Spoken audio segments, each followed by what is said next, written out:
The Texas Rangers are no strangers to the danger that lurks in the big city streets.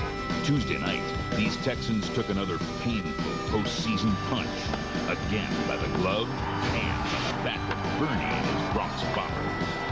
Tonight, under the Bronx light, will it be the same old thing, or can the Rangers finally take a serious swing for the ring? The New York Yankees played this season to great expectations after their historical feat a year ago. But that's behind them, and all that matters is here and now.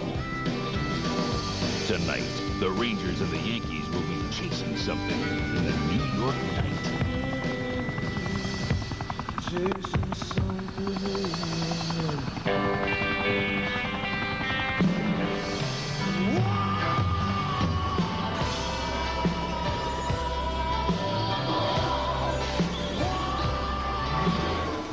Yankee Stadium in New York. The fans here are great, says outfielder Juan Gonzalez of the visiting Rangers. They remember my mother a lot.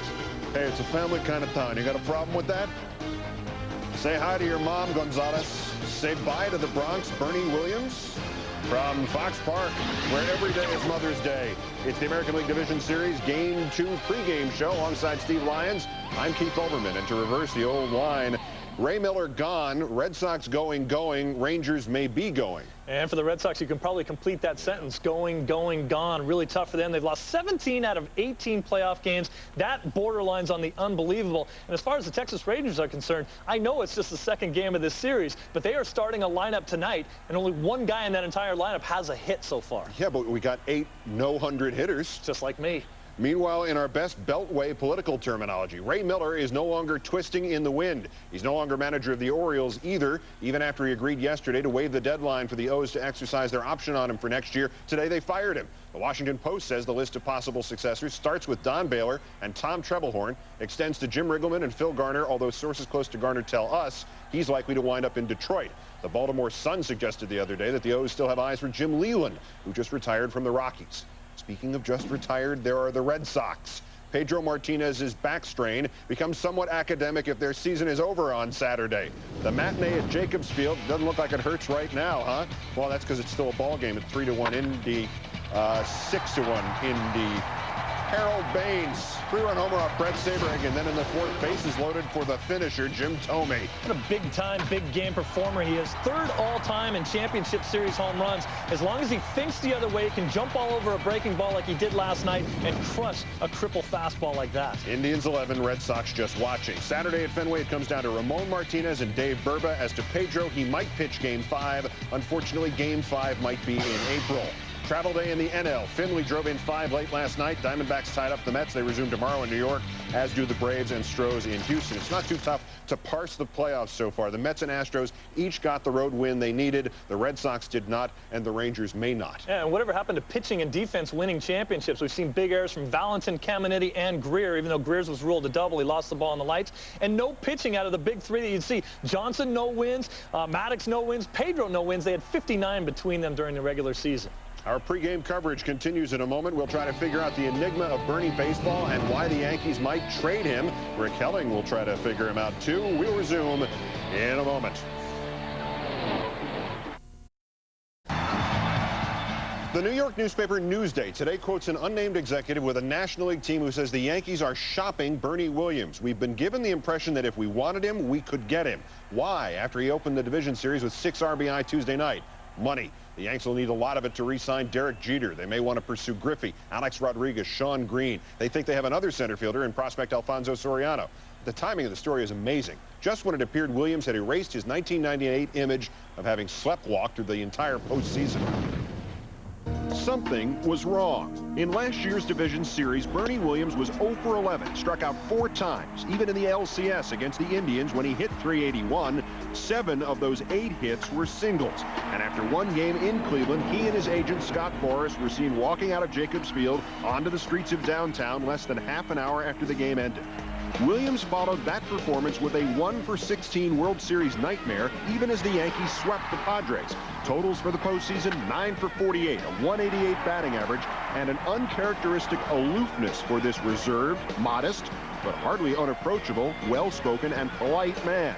A year later, and Williams will still not say what was bothering him. His teammates, even one speaking off the record, will not say if there was something bothering him or there was not. But the postseason malaise made the Yankees think about not re-signing him, about not giving $87.5 million to a guy who played guitar, acoustic guitar. This year, Tuesday night, Bernie Williams was pure heavy metal.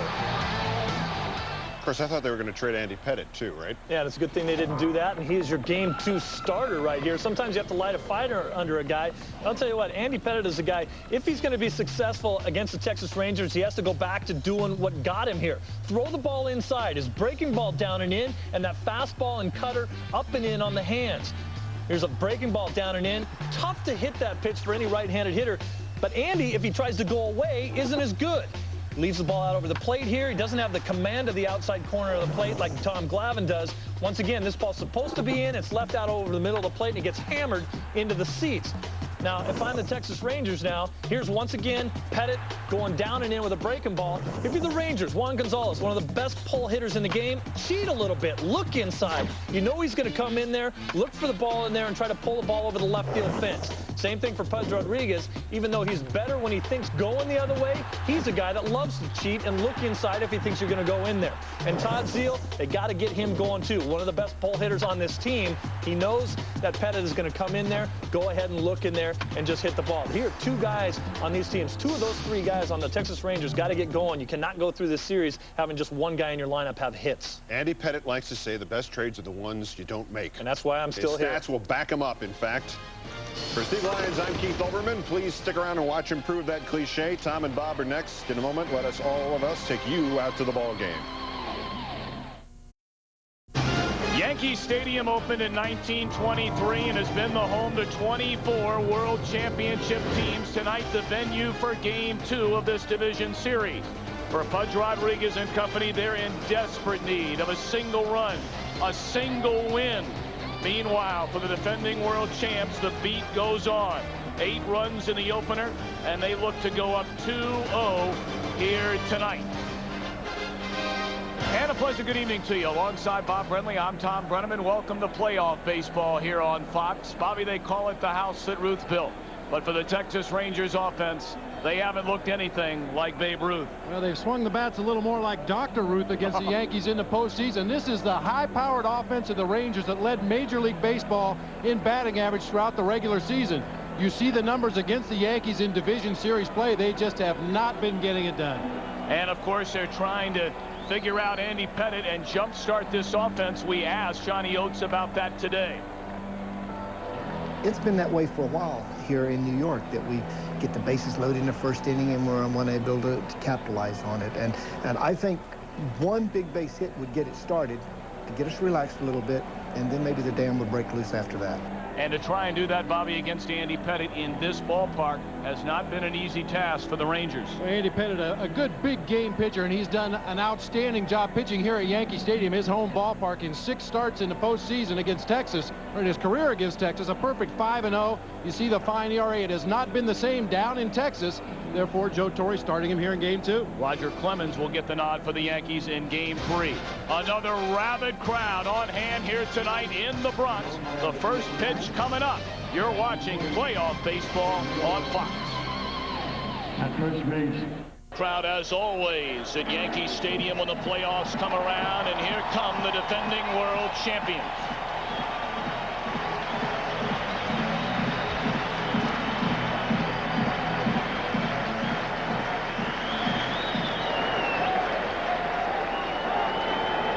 The Yankees won the opening game 8-0. Bernie Williams, the star offensively, collecting a home run and 6 runs batted in.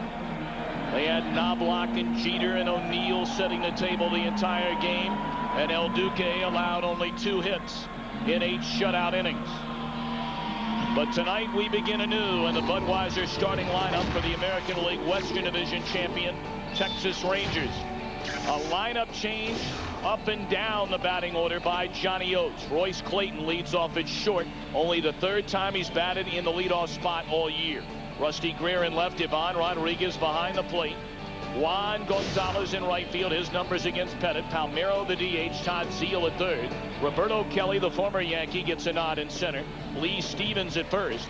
And Mark McLemore, by and large a leadoff hitter the entire year, drops down to the number 9 hole. And they'll be facing the 27-year-old native Texan, Andy Pettit. You see Pettit's numbers on the season, the relatively high walk total for Andy Pettit. They feel that was a mechanical problem that was corrected around mid-season. Really 2 different seasons. Pettit was 5-7 in his first 16 starts, 9-4 over his last 15 starts of the season.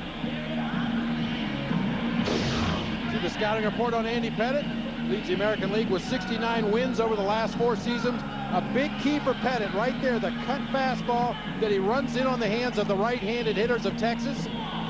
Needs to make sure he gets it in there far enough. You leave that ball out over the plate, the Rangers hitters will hurt you. The best pickoff move in the league has not really been that much of a factor this year. Only 1 pickoff. The word is out. Andy Pettit, be careful with your leadoffs. Take a look at the New York Yankees defensively. They'll go with Ricky Leday in left field. Bernie Williams is in center. Not only did it with a bat, he was flashing that Gold Glove leather in center in the opening game 2 nights ago with Paul O'Neill in right. Brocious, Jeter, Knobloch, Martinez along the infield. And Joe Girardi will work behind the plate with his buddy Andy Pettit. Andy Pettit, as I mentioned, has been particularly effective in the second half of the season. Over his last 13 starts this season, he's allowed only 1 run in the first inning of those ball games. Very important for Pettit and the Yankees to get off to a good start. But even more important, Bobby, for the Rangers to get off to a good start. They are so badly in need of some kind of offense early in the game. It seems so funny to talk about the Texas Rangers and say they need to have offense. Broadcast also available in Spanish by utilizing the SAP button on your television. So we are set to go in the Bronx. Royce Clayton, 1 for 10 in his 2 starts as a leadoff hitter this season. But he's in there to begin things tonight. And it's strike 1. We're underway in New York. Well, we talked about Pettit's cut fastball that he'll run in on the right-handers. He also throws a straight fastball that he'll keep on the outside corner. A good straight changeup, a good overhand curveball. Control within the strike zone is a big key for Pettit. Joe Torre told us he felt he was nibbling a little bit too much early in the season. A ball and a strike on Clayton, a .288 hitter during the regular season with 14 home runs, 52 batted in. He played the first half of the year with a very bad shoulder, and once he got healthy, he came on strong towards the tail end.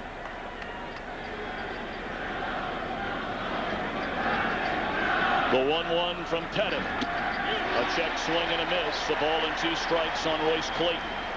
Well, you'll be able to tell very early on if Pettit has his good cut fastball working on the Texas right-handed hitters. The left side of the Yankee infield should be very busy. A lot of ground balls to Brocious at third and Jeter at shortstop if he's getting that cutter in on the hands of the Texas hitters.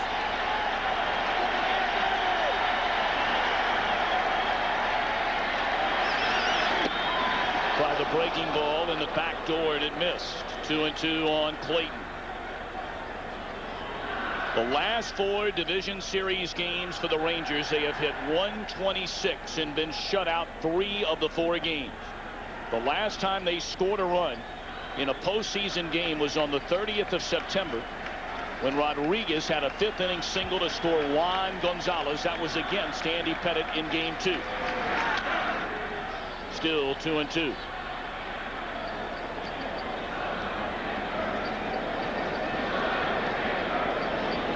There's enough adrenaline in this ballpark tonight to liven a corpse. I mean, they get fired up here in the Bronx for postseason baseball, perhaps unlike any other venue. They come early, they get loud early, and it only gets louder as the evening goes on.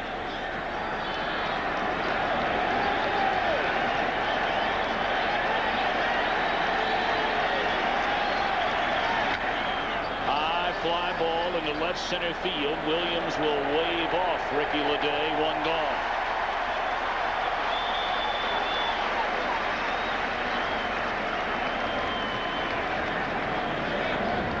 Number 29, Rossley Greer, left field. Texas is a team that generally jumps the opposing team early. They're 62-20 when they score first, and they scored 129 runs in the first inning of games during the regular season, second only to the Cleveland Indians. Load away on Rusty Greer, a 300 batter, 20 home runs, 101 batted in this season. Greer has had a tough final month leading into the postseason. Was hit in the eye on a thrown ball during batting practice. Blurred his vision. Broke a bone in his face. Had to miss a few games and came back and was hit in a game second to last series of the year and injured his shoulder. A hit on that right shoulder with a Mike Holtz fastball down in Anaheim. They say he's fully recovered, however, from that hit by pitch. Fouled out of play. It's 2-1 on Greer. Speaking of getting hit, our old buddy Don Zimmer, he's A-OK. You kidding me? He got hit with that foul ball into the Yankee dugout in game 1 of this series. He was still on the bench when the game came to an end. He's got a helmet down there, however, tonight. On the ground to Jeter. 2 away. Zimmer told me before the ball game that his wife Soot was kidding him. You'll do anything to get on television. Even knocked down a foul ball with his jaw. Ball hit him just below the left ear there. Very fortunate he was able to just turn his head enough that it was a glancing blow rather than a direct hit. Well, there's a lot of metal in that head for Don Zimmer, and that's not poking any fun at him. He had 2 very serious injuries when he was playing coming up through the minor leagues. One playing for Brooklyn back in 1956, suffered a fractured cheekbone when he was hit by Hal Jeffcoat of Cincinnati and missed the rest of the year. 2 down, nobody on for Pudge Rodriguez, batting in the 3-hole here tonight. Ball 1 away. Rodriguez has only batted in the number 3 spot 4 times the entire season. Generally, they go with McLemore at the top, and Rodriguez hitting in the 2-hole with Greer number 3, but he's shaking it up. Is Johnny Oates here tonight? 1-1. Well, Pettit has used that cut fastball sparingly here in the first inning, which I think is a great game plan for him. Many times he has a tendency to fall in love with that pitch and try to use it too often, and there's such a small margin for error when you're throwing a fastball on the inside part of the plate, especially to a good hitting ball club. 1-1 to Rodriguez. On the ground, and it gets by Tino Martinez into the corner, and that'll be a ground rule double as it bounces into the stands.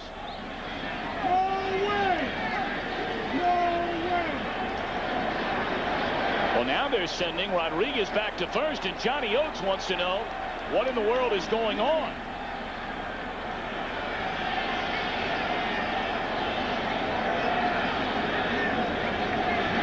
Rodriguez assuming all along, as were we, that this turns into a ground rule double. See the high chopper hit down the first baseline, hits off the heel of Tino Martinez's glove, and a fan reaches out over the tarp right there to make the play. One more look at the defensive play by Martinez. He's unable to come up with it. That's ruled an error on Tino Martinez at first base, and Johnny Oates over there pleading his case with the umpires. He's still out there having his say with the judiciary tonight. The crew chief is Jim McKeon, who is his second base umpire. The first base umpire, Tim Wilkie, made the call, bringing Rodriguez back to first base. Oates continuing this conversation with Chuck Merriweather, the home plate umpire. Let's see one more look. The ball climbing up Martinez's left arm. The fan reaches out over the tarp to make the play. Base umpire Tim Wilkie right there on top of it. Got a pretty good look at it. And I guess they're claiming, Bobby, that the fan, almost like an interference, leaned over.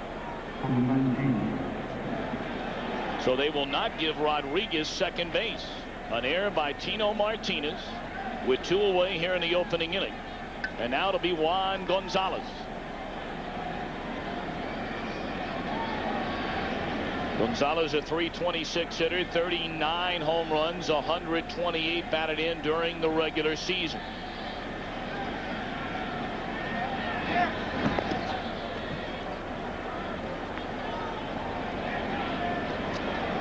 Keep an eye on Rodriguez. He's not your normal catcher in any way, shape, or form. He had 25 stolen bases this season, was thrown out 12 times. He's the first catcher in Major League history to hit 20 or more home runs, steal 20 or more bases in the same year.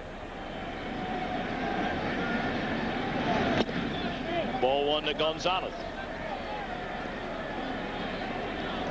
Yeah, it's interesting. These two teams control the running game in different ways. The Yankees use Andy Pettitte and that tremendous pickoff move to keep runners close to first base. The Rangers use Pudge Rodriguez behind the plate with his pickoffs and strong throws to second base to control the running game. Low and outside to Gonzalez. 2 balls and no strikes. Big pitch coming up right here for Andy Pettitte. And the Rangers slugger Juan Gonzalez. A 2-0 count. A hitter's count to a dangerous hitter.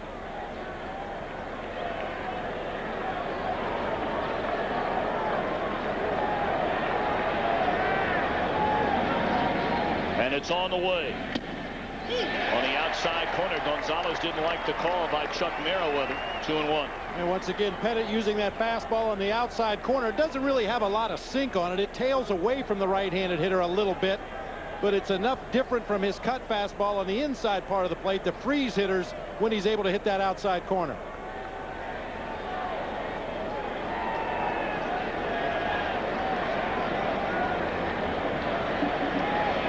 Two-1 to Gonzalez. Hit down the right field line and out of play, even to count at 2-2. So now the Yankee Stadium crowd will come alive.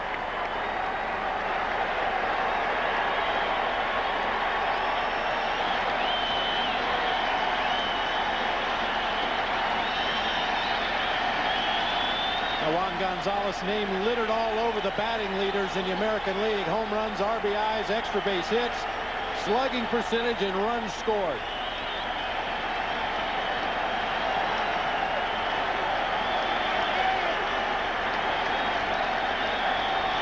2-2 pitch.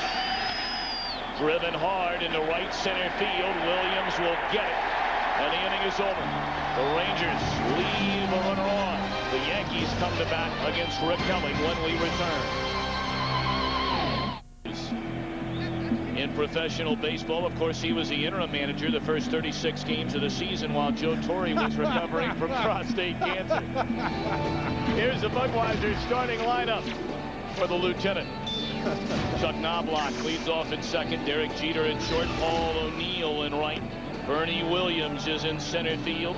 Got his 10th postseason home run in the opening game of this series.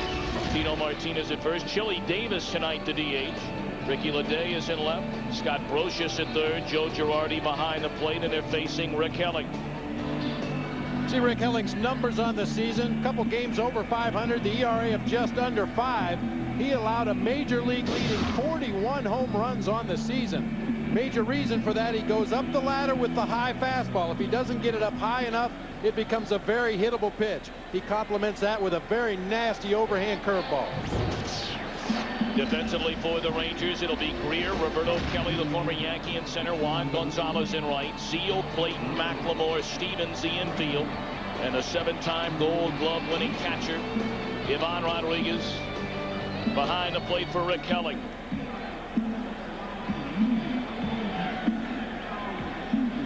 Chuck Knobloch to lead things off in the Yankee first inning of a scoreless game, hitting at .292. 18 home runs, 68 batted in during the regular year, and it's strike one. Knobloch, a good opening game, 2 for 4, drew a walk, scored a run. Boy, Knobloch, much like the rest of the Yankee lineup offensively, very patient hitters. Will work a lot of deep counts. Very good 2-strike hitters. They're not afraid to hit with 2 strikes on them. Really put a lot of pressure on that other pitcher to throw the ball over the plate. Bush Knobloch hit that screaming line drive that caught Don Zimmer the other night, and that's why he's sporting the heavy artillery here in Knobloch's first at bat tonight. Popped up into right field. Easy play for Gonzalez, one away.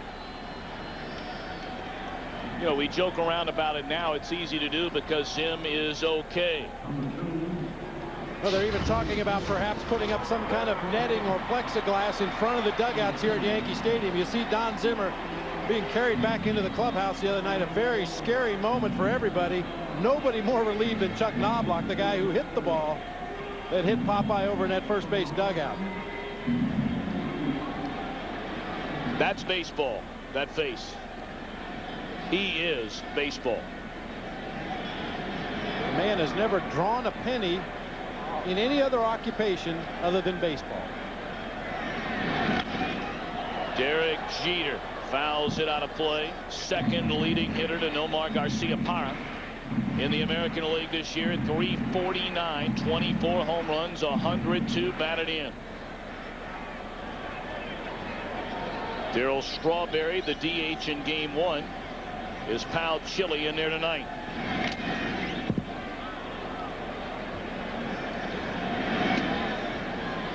Derek Jeter and Nomar Garciaparra engaged in a very spirited battle for the American League batting champion this season. Garciaparra pulled away at the end of the season. You see Jeter and Bernie Williams right there in the 2-3 spots. They're the first pair of shortstops to each hit better than 345 in the same season since 1900. 1-2 on Jeter.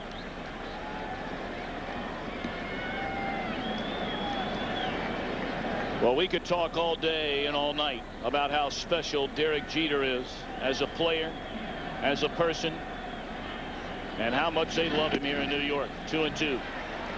He is the man. I just can't imagine. Good-looking single guy, plays shortstop for the New York Yankees, for crying out loud. Lives in the city. What else could you want? 2-2 pitch, just missed outside. Full count on Jeter.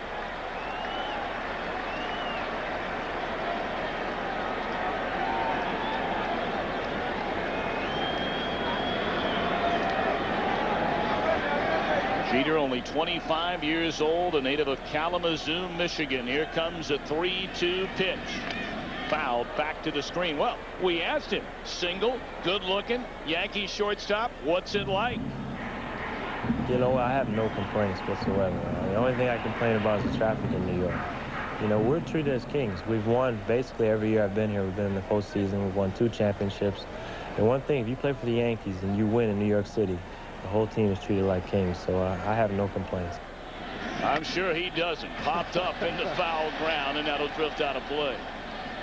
Jeter did a nice job this at bat, laying off that high fastball from Helling. Fastball just off the outside corner, but now with 2 strikes, he has to protect a little bit more. Let's take a look at the Jeter meter. Career season for Derek Jeter, 24 homers, 102 RBIs, scored 134 runs. Once again, the patience of the Yankee hitters drew 91 base on balls. 3-2. And again, he fouls it off.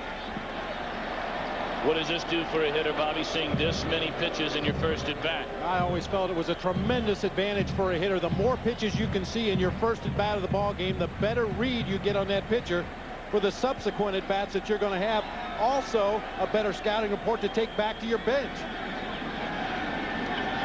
Helling the 3-2 again. And again, Jeter able to foul it into the seats. Well, Jeter has such a great ability to fight off pitches inside, and occasionally will drive that ball hard to the opposite field. He can inside out the ball, hit it to right field. He can turn on the ball and hook it down the left field line. Just a multi-talented hitter up there at the plate. Payoff pitch. Strike 3 called on the outside corner. Jeter didn't like it. Helling his first strikeout, 2 gone to the Yankee first. Jeter may have a right to complain after this pitch, only because there was a pitch earlier in the sequence at 2-2 that appeared to be in the same location. That one was called a ball. This one called a strike. See, Pudge Rodriguez sits on the outside corner and reaches across his body outside of his right shin guard to receive that ball. That appeared to be off the plate. 2 down, nobody on for Paul O'Neill. 1 for 4 in the opener, drew a walk, scored a pair of runs. He looks at ball 1 away. O'Neill's been a little bit bothered by a sore right rib cage. He crashed into the wall in Anaheim on October 2nd injured that rib cage. He says it feels much better.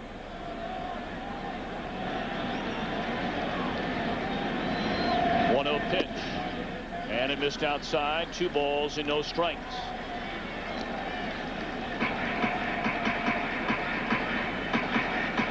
Jeter's still upset with that strike 3 call by Chuck Merriweather.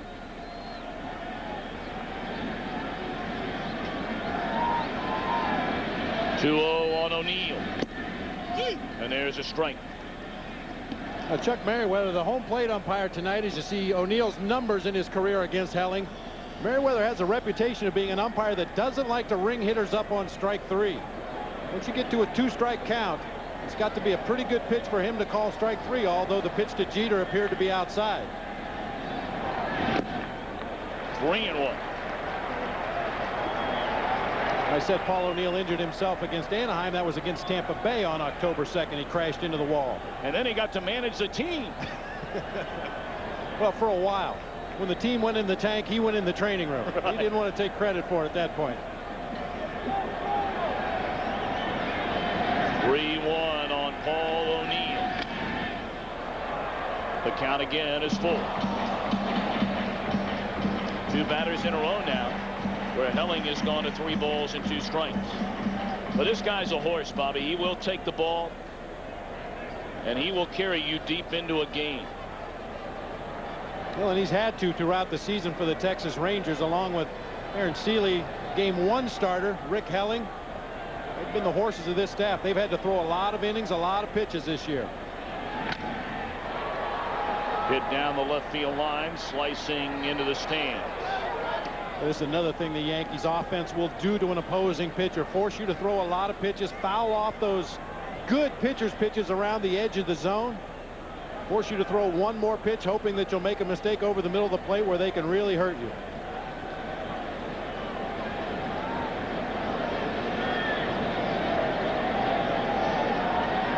Here comes a 3-2 pitch. In the air, left field, playable for Greer. Inning over. No scores we head for the second.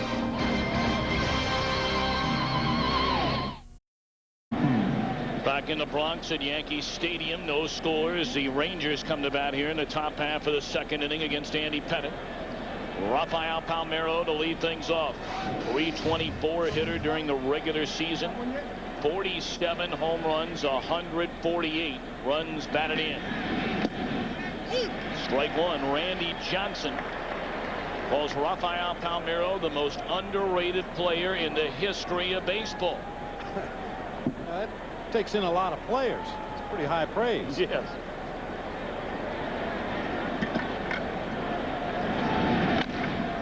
Into left center field. It'll fall in for a hit. Takes a high hop, played nicely by Leday in left center.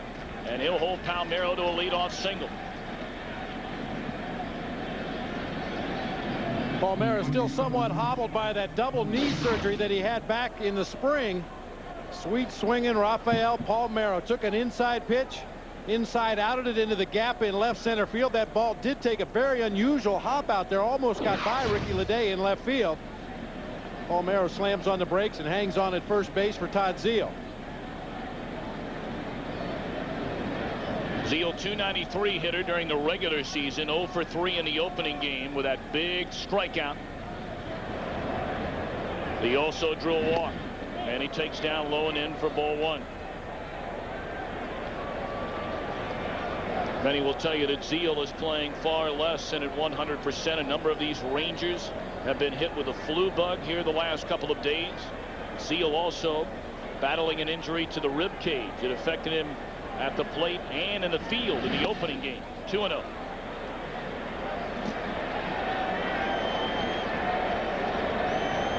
Zeile showing some good patience up there at the plate. Johnny Oates told us that he does not hit and run very often with his ball club, doesn't want to give away any outs. But Todd Zeile is one guy he would use to hit and run. Very good bat control, can guide that ball to the right side of the field. Takes a strike on the 2-0 pitch. Zeile with his 7th major league team since coming up originally with the Cardinals, despite the fact that 5 times in his career he's knocked in 90 or more runs, including each of the last 4 seasons.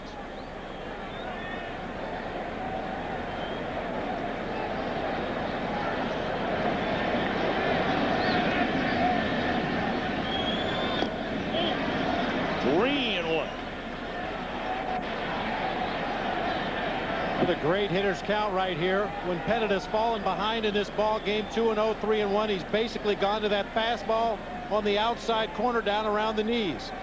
Try to stay away from the hitter's strength when the count is in the hitter's favor. Palmeiro a short lead at first, and Zeal lines one into shallow center that falls in for a hit. So here come the Rangers, the first two aboard on singles by Palmeiro and Zeal to begin the second inning. But now comes the hard part. It's one thing to get guys on base. They didn't do much of that the other night. But the Rangers against the Yankees in American League Division Series play, covering 8 games with runners in scoring position, a 145 batting average. Only 8 hits and 55 at bats. The last 4 games, they are 1 for their last 19 with runners in scoring position.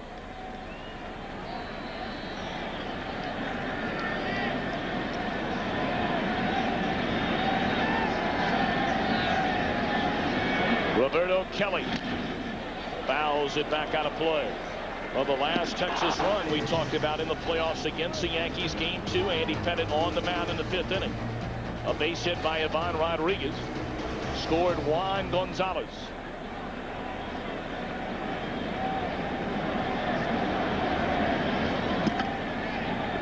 The 0-1 to Kelly. Chased a bad pitch, and he's down 0-2.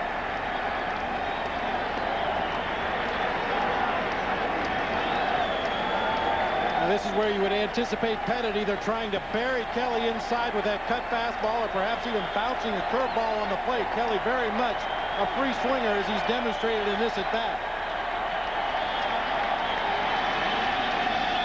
Got him swinging.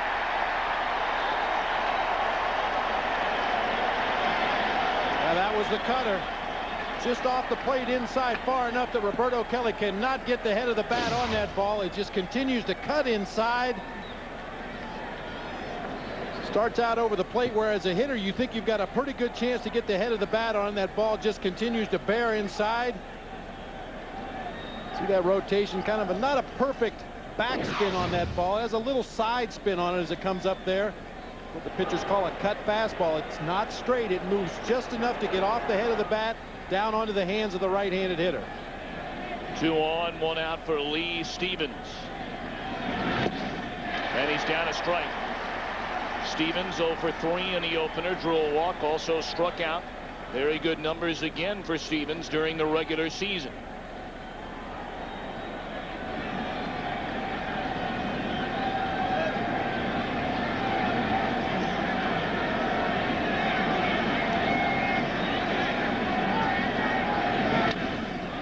Pettit ahead at 0-2. So Pettit getting down to business after Palmeiro and Zeal started the inning with singles. So much of a benefit for a pitcher to work ahead in the count.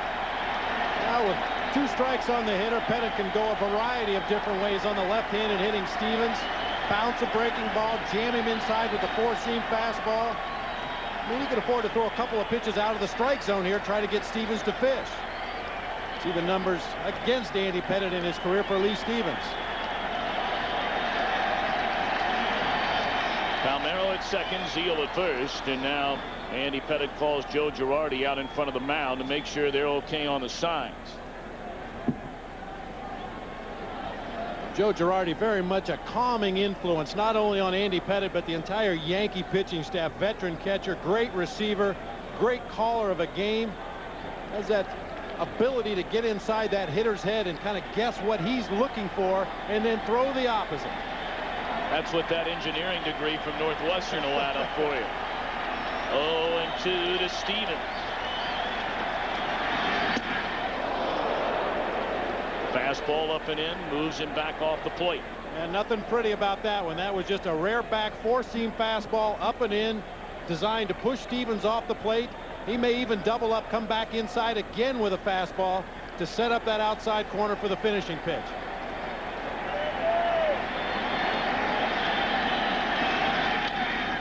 Fouled out of play. Got away with one there. He left that breaking ball too much over the heart of the plate. His catcher had moved way out onto the outside corner. hoping to get Pettit to lead Stevens right out of the strike zone, but he left it up and over the plate and was fortunate Stevens only fouled it off. Johnny Oates told us before the ball game, we need the one hit, the one break, just to get us going and make ourselves believe we can beat the Yankees in this ballpark. Broken bat roller. This could be two. Jeter, Knobloch, double play, ends the inning. We are scoreless after 1.5 as the Rangers continue to struggle.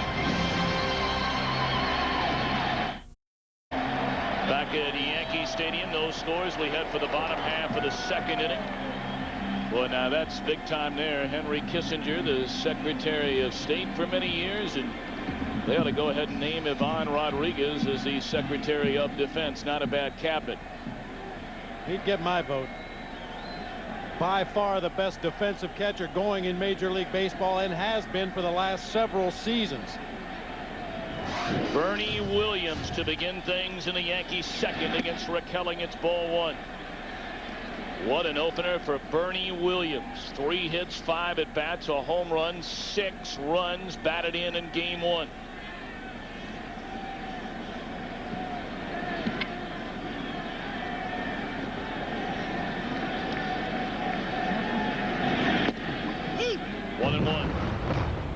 Bernie Williams is a guy in his career, 39 games in the postseason, has driven in 35 runs. The 10 home runs tie him with Lou Gehrig, 4th all-time on the Yankee list. There's a couple of big names on that list ahead of him. Babe Ruth, Lou Gehrig, Yogi Berra. Not bad company for Bernie Williams. Well, he's beginning to put himself in that kind of company up and down the line in his tenure here with the Yanks. And he's really taken on more of a leadership role with this ball club as well. We talked to Joe Torre about the foul ball incident when Don Zimmer was hit on the bench the other day. Obviously, Joe Torre very upset.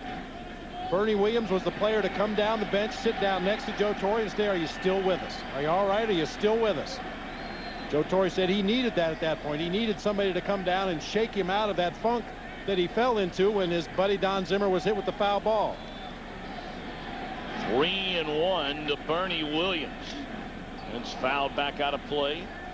Helling has walked only one of the last 53 batters he's faced leading off an inning. That's a terrific stat for a pitcher.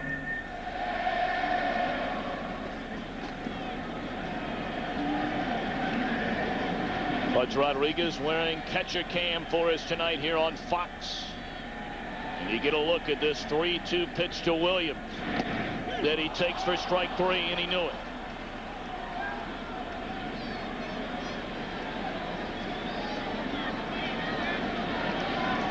It looked like Bernie Williams was caught looking for a specific pitch with 2 strikes, something you just cannot do. I mean, that's a fastball right down the heart of the plate, middle of the thighs. This is the location you would ask for a pitch in a home run derby. Man, good pitch to swing at. Bernie obviously caught looking for something else. A very impressive start here tonight for Rick Helling. He's retired the first 4 batters and now will face Tino Martinez.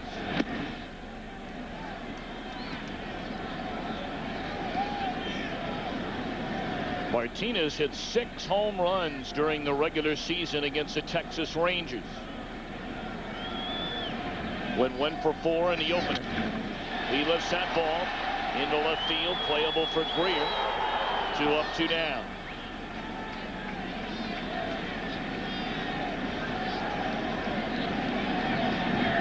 Well, unlike some of the other Yankee hitters who got a real good look at Rick Helling in their first at bat of the ball game, fouling off a lot of pitches, working into a deep count. Tino Martinez, very aggressive in his at bat, goes up there and swings at the first pitch.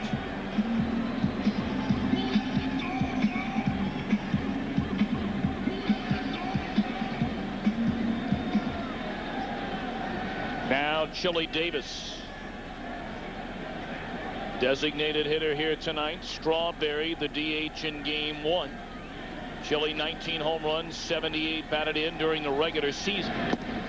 He looks at a strike. Who's shelling Helling? Darryl Strawberry 1 for 4 with a couple of walks. Chili Davis 4 for 15 with a triple and 2 home runs. Chili's had a lot of those home runs in his career, as has Strawberry. 0-2. Davis, one of only 52 players in the history of baseball with 300 or more home runs, 2,000 or more hits. It is 350th home run of his career last Saturday against Tampa Bay.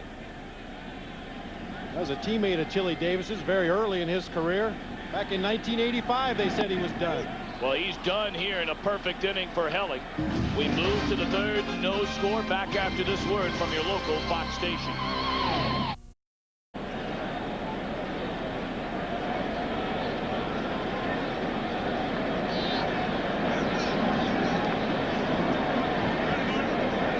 We're back at Yankee Stadium. No scores. We move to the third inning. Look at that little fella. He wants the Yanks to get back up there and back. But it's a Rangers turn, who missed on a golden chance in the second inning against Andy Pettitte. They had singles to begin the inning to Palmeiro and Zeal. But then Pettitte fanned Kelly and got Stevens on the inning-ending double play. Ball one to Mark McLemore, batting in the 9th spot here tonight.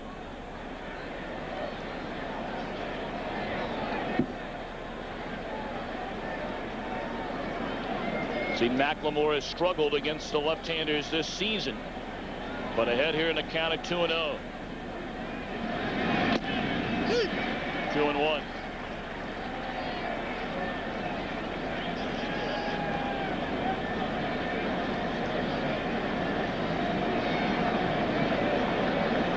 Rangers won a franchise record 95 games during the regular season. As it goes to 2-2, they won their third AL West title in 4 years under Johnny Oates. They led the majors in batting average, second in runs only to Cleveland. Led the major leagues in hits, total bases, and slugging percentage. But they've not scored in this series. 3-2 on McLemore.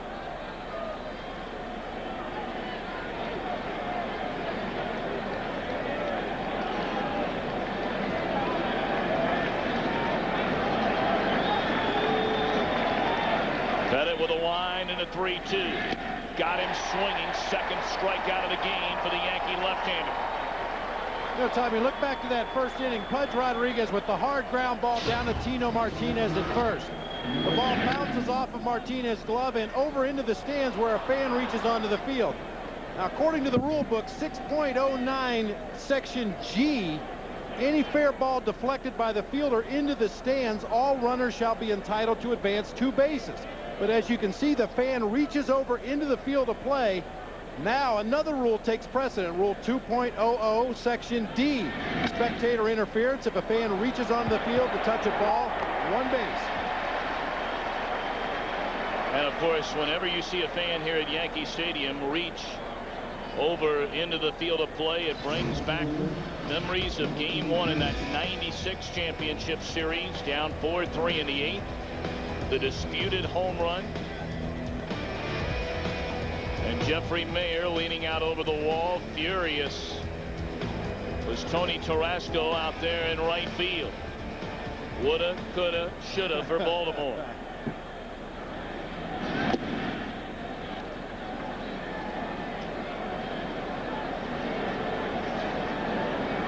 Two down, nobody on, and the Ranger third for Greer, who bounced out to Jeter in the first.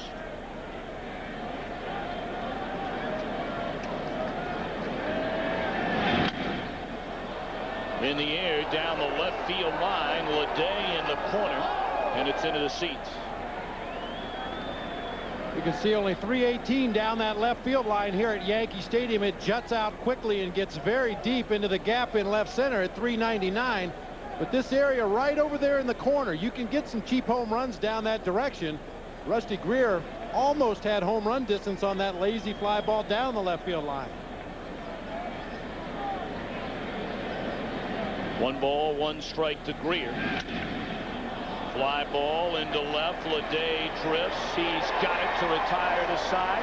We move to the bottom of the third. Still no score.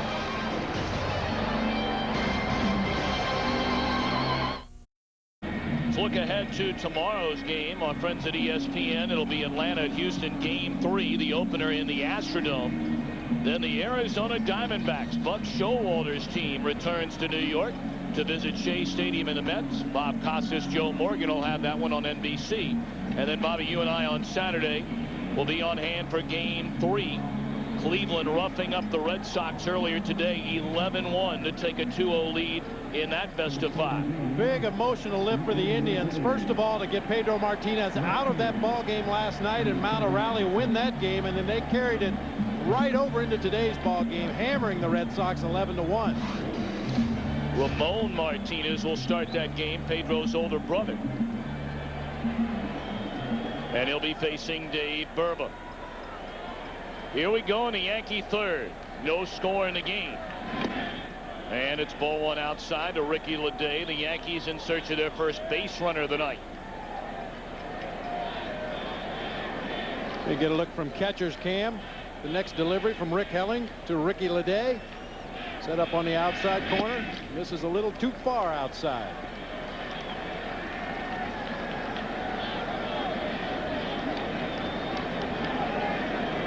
We thank Pudge Rodriguez, the Players Association, and Major League Baseball for their cooperation in catcher cam as it's 2-1 on Leday. May have noticed that one little extra peek back inside to Ricky Leday before Pudge Rodriguez set up his target on the outside corner, just to make sure Leday was not sneaking up on that plate. Keep an eye on that hitter's feet. Keep an eye on his hands. And you got to watch his eyes as well. 2-2. Some of those hitters like to take a little peek back there as they take their practice swing, see where that catcher's set up, maybe give him an indication of what the pitch will be, or at least the location of the pitch.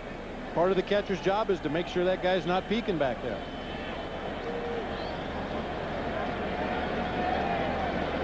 Two balls, two strikes on Leday, and the count has gone full. Brocious will follow, and then Girardi in the New York third.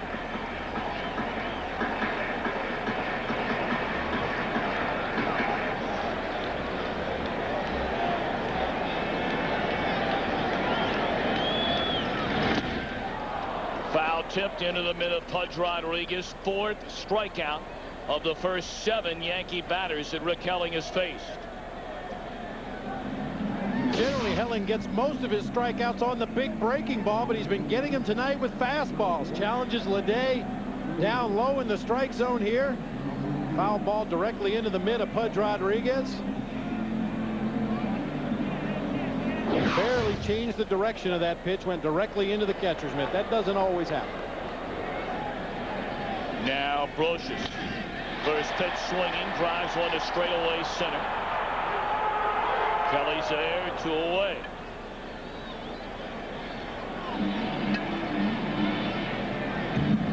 Helling very impressive here tonight, Bobby. 8 up, 8 down. And as I mentioned, he's really doing the majority of the damage against the Yankees offense with his fastball tonight, which has to be encouraging for him. You know he's got that curveball in his back pocket. He has not been consistent with the location on the curveball, but he's shown a very live fastball in the early going here. High drive into left center field by Girardi, and Greer will go to the track to get it. To retire the side. We played 3 and we are scoreless in the Bronx. Our gorgeous overhead shots are from the Goodyear Blimp Stars and Stripes. If you'd like to learn more about the blimp, check it out at www.goodyear.com.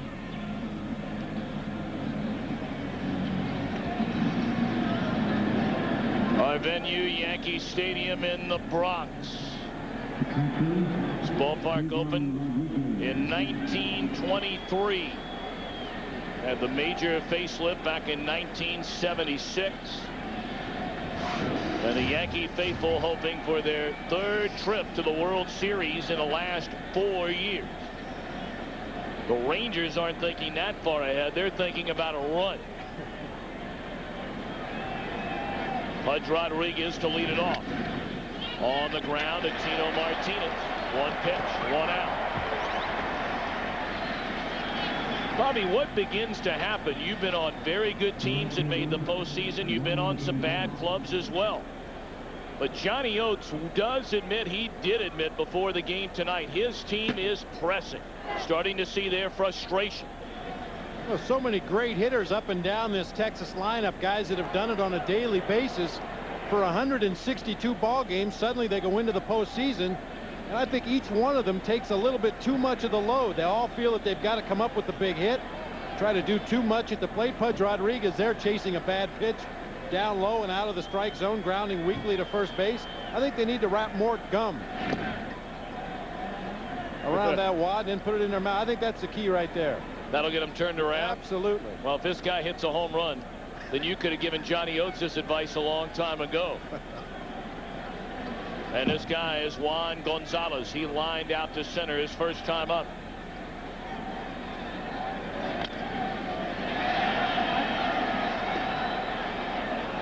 Take a look at a hit zone on Juan Gonzalez. Loves the ball anywhere up over the middle part of the plate. He'll drive the balls up and away to right field. He'll snap hook anything from the middle of the plate in. Generally, teams try to jam him in on the hands bad off the plate. You can also get him to chase high fastballs occasionally, breaking balls out of the strike zone occasionally. But this guy is just a good hitter.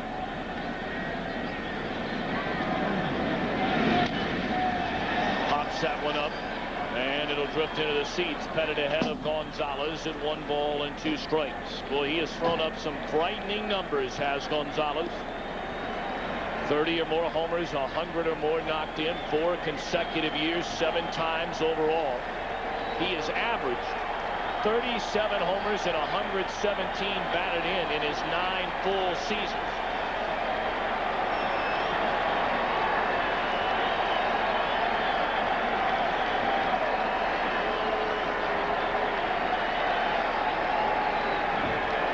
The 1-2 pitch.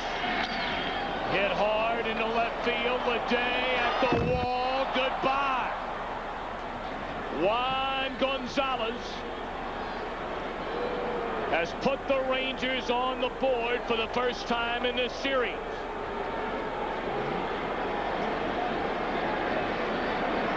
Well, Bobby, that rolling up the gum was obviously the key. Well, that plus the fact that Andy Pettit just did not get that cut fastball inside far enough to Juan Gonzalez. After calling for the pitch, Joe Girardi kind of nodded his head to Pettit saying, yeah, get it in there. You can see Girardi reaching back out across the middle of the plate. That allows Gonzalez to extend his arms. And when you let this big, strong man extend his arms, bad things happen if you're a pitcher. So the Rangers have scored in a division series game for the first time since game 2 against Andy Pettit and the Yankees last year.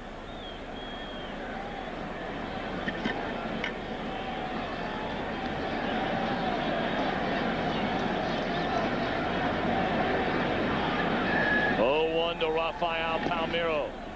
And now ball of strikes. Let's take one more look at that home run. Watch as Joe Girardi comes back toward the middle of the plate with his glove.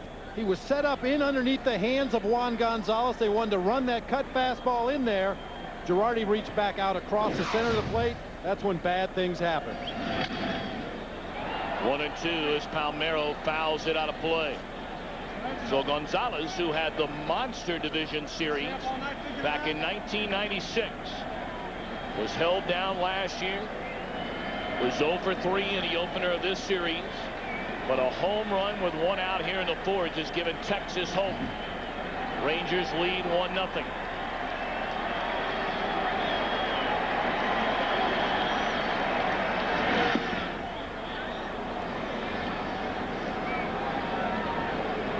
You see Lee Stevens working over that gum ball. I'm telling you, that's the key. It's not extra batting practice. Hey. It's not skipping batting practice.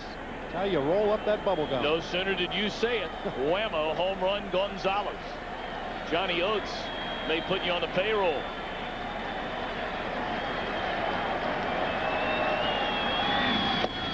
Three and 2 now on Rafael Palmeiro.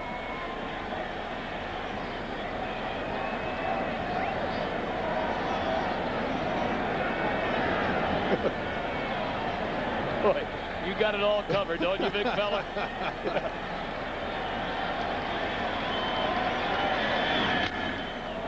High drive straightaway center. Lots of room out there for Williams. 2 away. If it was only that easy, if that's all it took was rolling up a gumball, everybody would hit. Nobody would ever make it out. Juan Gonzalez just a great at bat. It seemed like in many ways, even though that pitch straight out over the heart of the plate, that Gonzalez has been looking for that cutter in on his hands the entire evening. He got one that strayed too far out over the plate and lined it out of here to left field.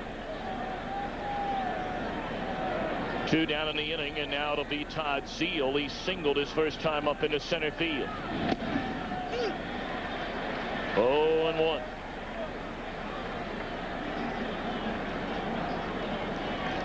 Could that be the spark which ignites this high-octane Texas Rangers offense? It's only 1 run, but you have to start somewhere. And 1 run against the Yankees for Texas has to feel like 10 or 12 runs. You know, this is an offensive explosion, the way the Rangers have been swinging the bat against the Yankees in the postseason. Saw Juan Gonzalez with a hot water bottle there on the Rangers bench. A very chilly evening here in New York. Breaking ball missed. 2-1 to Zeile. This is the kind of evening that usually favors the pitchers, especially for a hitter that makes a quick out or doesn't get to swing the bat during the course of an at-bat. Stand around the outfield, get cold. Much easier to get jammed in on the hands. Good fastball there from Pettit on the outside corner. 2-2.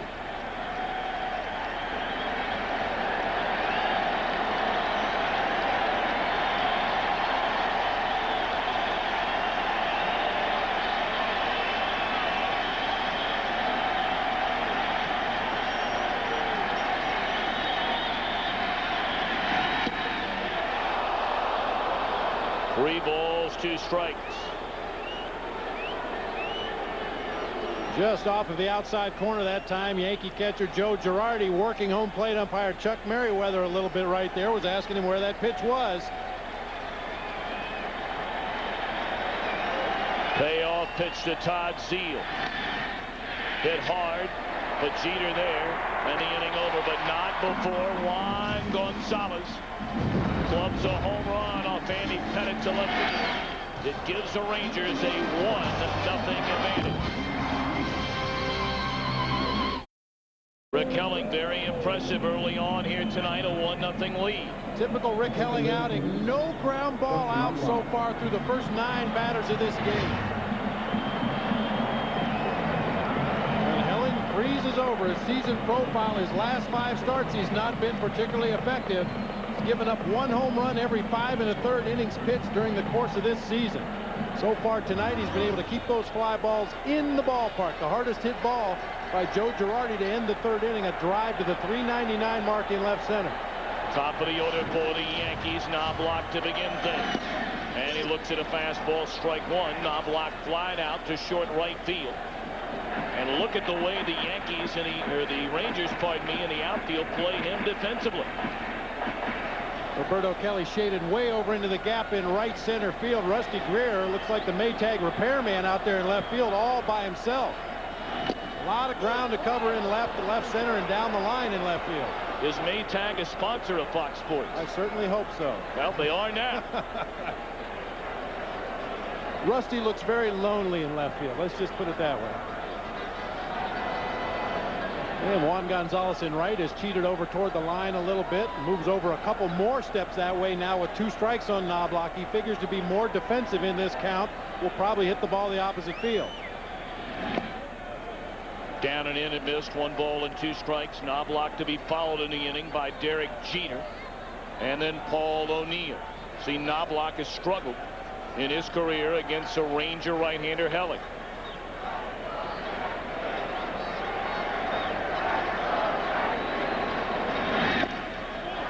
2-2.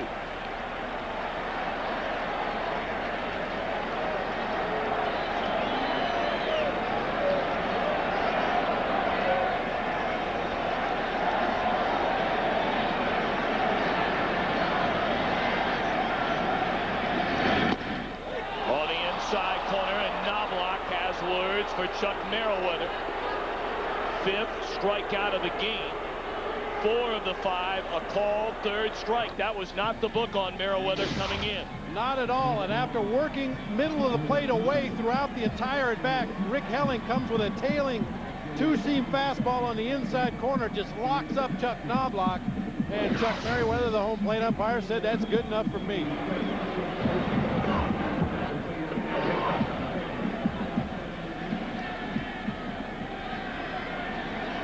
Knobloch very unhappy with a call, and now it'll be Derek Jeter.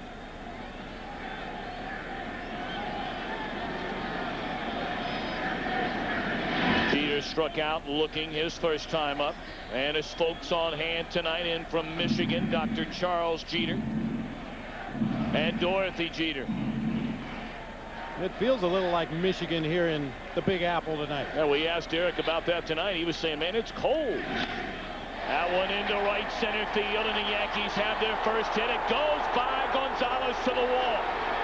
Jeter will stop after a turn at second base.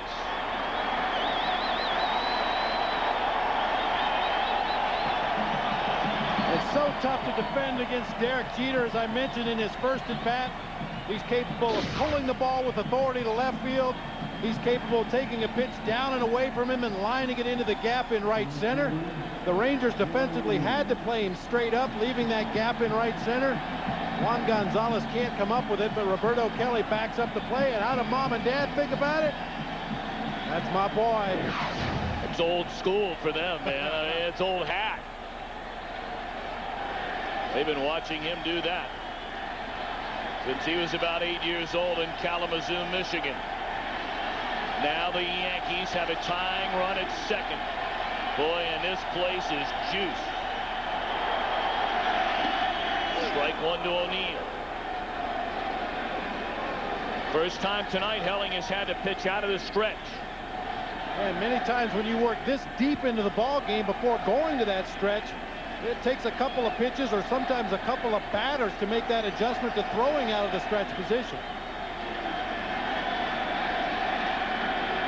O'Neill flied out to left his first time up. Good breaking ball there from Helling on the outside corner. He's ahead 0-2. Boy, Helling has used that curveball very sparingly through the first 3 1/3 innings of this ball game here tonight, relying mostly on fastballs on both sides of the plate. You see that big humpback curveball, starts up around the belt, ends up down around the knees. 0-2 on O'Neill from catcher Cam, way inside. The Yankees second only to the Cleveland Indians. Heck, everybody's second to the Cleveland Indians when it comes to some offensive statistic. Hitting at .292 on the year with runners in scoring position.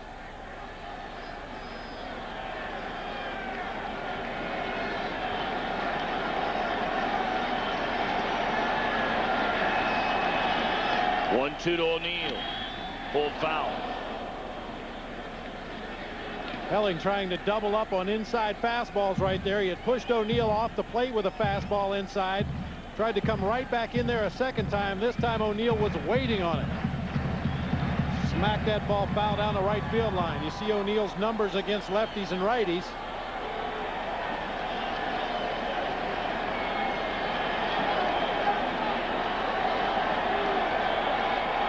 The Rangers lead 1-0. Jeter's at second with 1 out in the New York fourth. And a 1-2 to O'Neill. They go away. He fouls it off that way. Good job of defensive hitting right there by Paul O'Neill, just protecting the plate. After a couple of pitches hard inside, Helling tries to go away. It was too close to take, so O'Neill just flipped the bat out there. Fouled it into the seats on the left field side.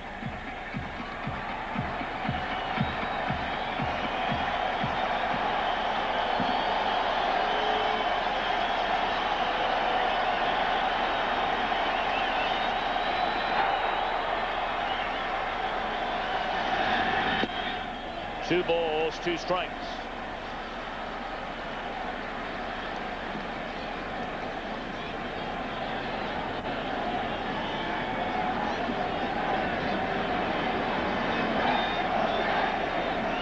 Bernie Williams waits in the on-deck circle. The Yankees had 8 runs on 10 hits in the opener. They've been shut out on 1 hit tonight. Tying run at second with 1 away, and a 2-2 Helling to O'Neill. Checked his swing, they appeal, and he did not go around, says John Shulak. Full count. That time a breaking ball from Helling that bounced up there just behind home plate, possibly by design. Rodriguez with a nice job of blocking that pitch, keeping it in front. With 2 strikes on O'Neill, tried to get him to chase a bad breaking ball. O'Neill was able to hold up.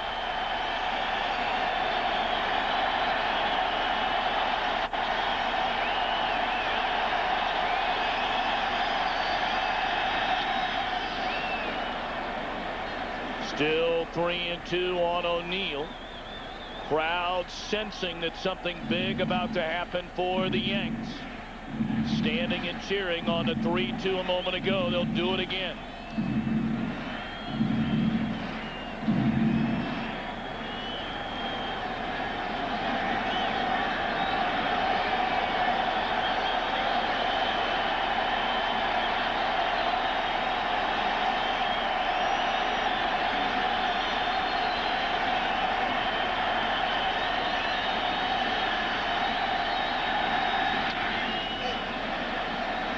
O'Neill with another defensive swing, doing a nice job of fouling off some very tough pitchers' pitches. You don't have the luxury with 2 strikes as a hitter to look inside, look outside. You just have to try to see the ball and hit it hard somewhere. O'Neill's been taking very defensive swings on those pitches away. But if he happens to look out across the plate and try to drive the ball to the opposite field, he could do some damage right here.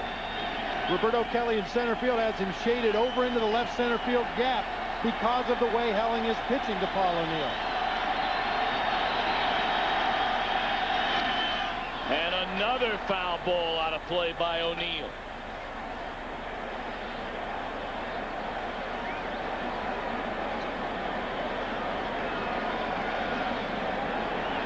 Well, this is about the point. If you have a pitch that you've not shown to a hitter yet in the ball game, now might be the time to break it out. Do have a base open over there at first, even though Bernie Williams is on deck. This will be the 11th pitch of the at-bat for Paul O'Neill. Jeter at second with 1 away, and again a 3-2. And again O'Neill fouls it off. He had a much better cut that time. Well, that ball was up and a little more over the heart of the plate. A ball that Paul O'Neill could get the head of the bat to. The other pitches that he fouled off that were outside, he was barely getting the end of the bat on those pitches. That time a little more of the plate, a little better swing.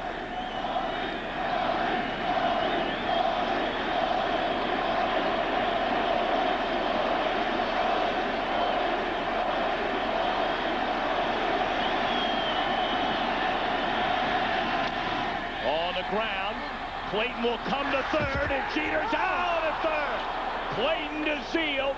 And Jeter took off on contact and is cut down at third base for the 2nd out of the inning.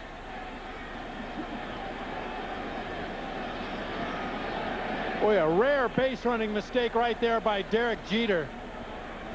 You're taught as a base runner at second base, on a ball hit to your left, you advance to third base. On a ball hit directly at you or to your right, you have to go back to second base.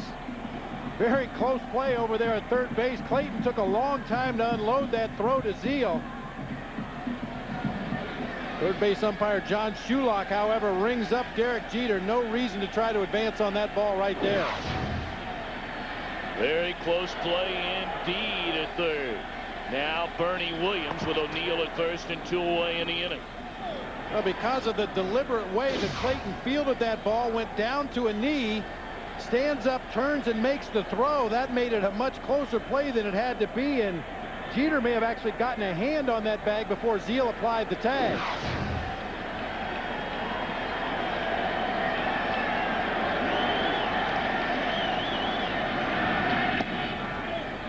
Ball 1 to Bernie Williams, who looked at strike 3, his first time up.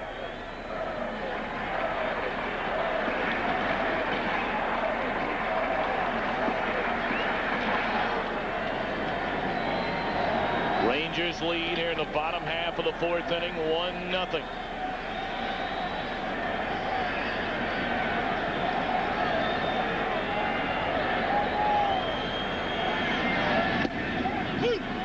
One and one. Well, Rick Helling with tremendous control of his fastball here through the first 4 innings of this game. He's been able to paint that outside corner almost at will. Saw Paul O'Neill just fouling him off. Couldn't really get the good part of the bat on it. As soon as Helling finds the feel for that overhand curveball, he may be able to shut down this Yankees offense the way he's spotting his fastball tonight. Tried the fastball again on the outside corner and missed to Williams, who last year became the first player in Major League history to win a batting title, a Gold Glove, and a World Series title in the same season.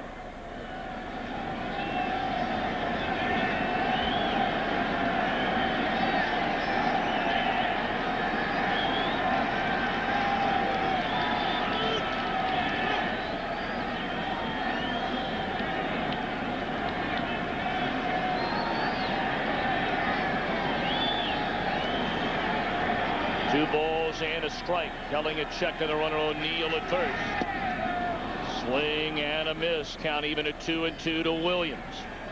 You know, Bernie Williams has already had a better postseason this year than he did last year against the Texas Rangers. 0 for 11 in the series last year. 3 hits in game 1 with 6 RBIs. Off to a great start this year. There was a lot of debate as to whether or not Bernie Williams would re-up with the Yankees. He called George Steinbrenner on the phone in Tampa and told him, "I want to be a Yankee. Stay a Yankee." Runner going. Swing and a miss, and the inning is over. Williams gone on strikes. And Helling pitches out of a double by Jeter. Rangers still lead 1-0. Look at D.B. Sweeney, one of the stars of the new Fox drama Harsh Realm, the highly anticipated new series from Chris Carter, the creator of The X-Files. The premiere of Harsh Realm tomorrow, 9 Eastern, 8 Central on Fox. You won't want to miss that. Here we go in the Texas 5th inning. Rangers a 1-0 lead over Andy Pettitte and the Yankees on a solo 4th inning home run by Juan Gonzalez.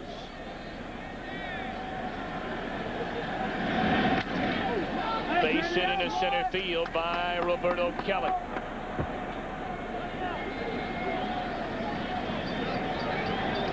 Kelly, one of the guys on the Texas Rangers that is capable of stealing a base. He was 6 for 7 on the season. Of course, once again, Andy Pettitte on the mound with that tremendous pickoff move. Very tough to work for a good jump over there at first base.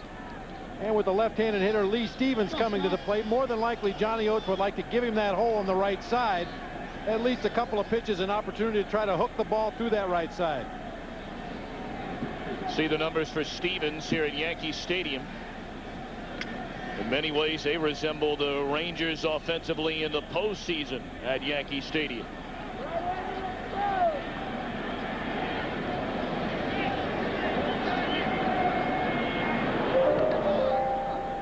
Kelly, of course, came up as a Yankee, broke into the major leagues in 1987. And one of the critical decisions the Yankees organization ever made was who was going to be their center fielder of the future. They had a group that included Roberto Kelly, Gerald Williams, and Bernie Williams. And with no disrespect to Gerald Williams or Roberto Kelly, they made the right call.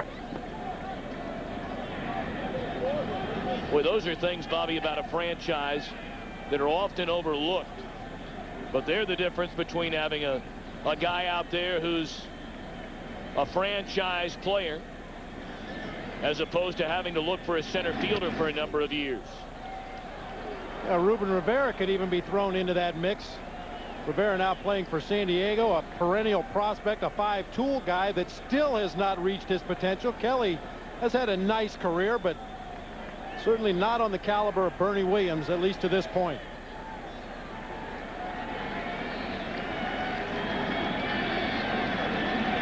Those were the days when Gene Michael was the general manager and Buck Showalter the skipper. 0-2 to Stevens.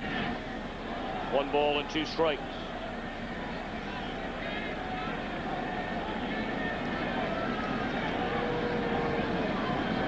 Well, it's so important for a center fielder here at Yankee Stadium to be able to cover ground. 399 in the gap in left center, 385 in the gap in right center, 408 to straight away. A lot of room to cover out there, especially with the revolving door that has been left field here at Yankee Stadium.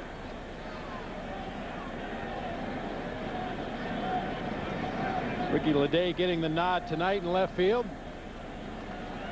Very highly thought of young player here for the Yankees. Could turn out to be the next great outfielder for this Yankees ball club. 1-2 to Stevens. He hits it at Leday into deep left field. The ball still carries and it goes into the stands on 1 bounce.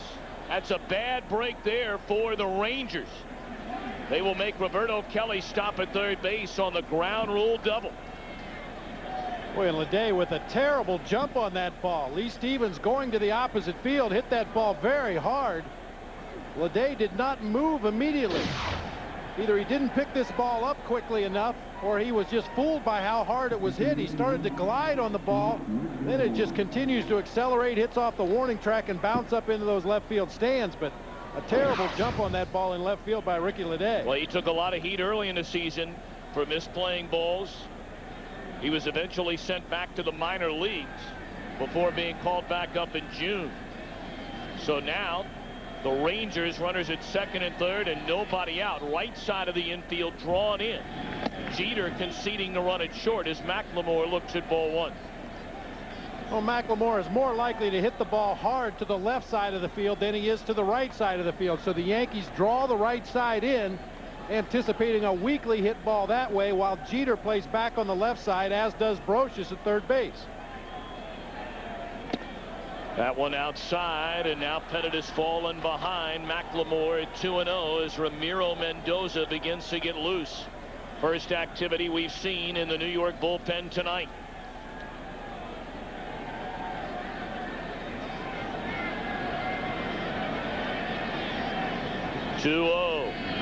Is ball 3, high and outside. There you get a look at Mendoza warming up in a hurry. This is a huge part of the ball game right now for the Texas Rangers. They got the solo home run from Gonzalez in the 4th. And now 2 on with nobody out. There's a strike to McLemore.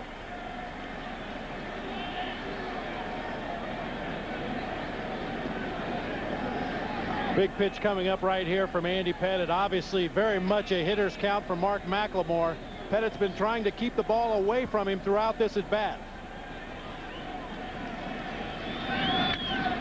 In the air down the right field line, it bends foul and out of play. So Pettit has battled back after falling behind 3-0. It's 3 balls, 2 strikes. And that wasn't a real good aggressive swing by Mark McLemore. With a 3-1 count, you'd like to see that hitter really let it go. Johnny Oates was talking about that before the ball game today. Some of the swings that the Rangers hitters have been taking are not the same aggressive swings they took throughout the year. 3-2. Struck him out.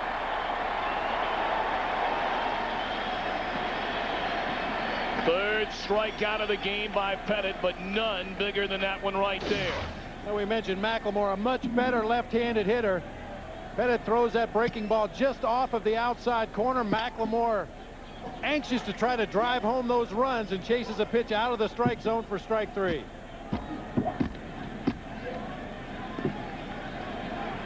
Royce Clayton apparently having some trouble getting the donut off his bat as we see McLemore go down one more time, and some commentary from a Yankee fan right there.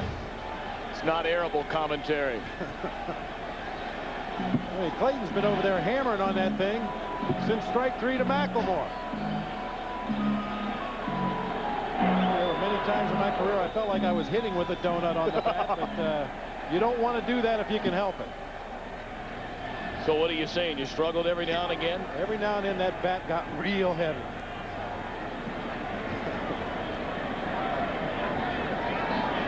Well, now the Yankees will move the middle infielders back, conceding the run. Brocious even with the bag at third. Likewise for Tino Martinez at first base. Kelly at third, Stevens at second, one out, and Clayton settles in. Ball one away. Clayton is fly to center and grounded out to Knobloch.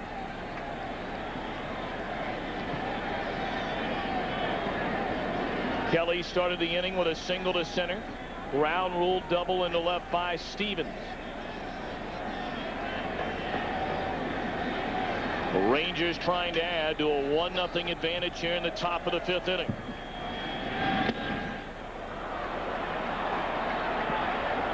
And Pettit pitching very carefully here. Now he's going to call his catcher Joe Girardi out to have a word halfway between the mound and home plate. The left-handed hitting Rusty Greer on deck. It figures that Clayton is going to be pitched to very carefully right here. Clayton, a guy that will expand the strike zone. He will chase bad pitches, especially in RBI situations. Pettit's been nibbling around on the outside edge. He may continue to nibble around the outside edge of the strike zone with Clayton at the plate. A walk sets up a potential inning-ending double play.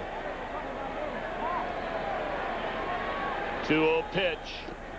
And there's a strike.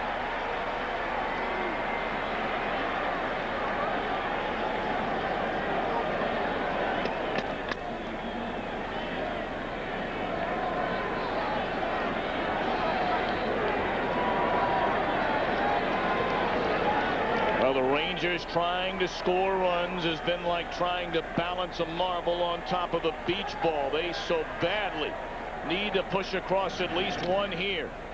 And they're not going to do it on this one. Hopper at Brocious, 2 away in the inning. Wow.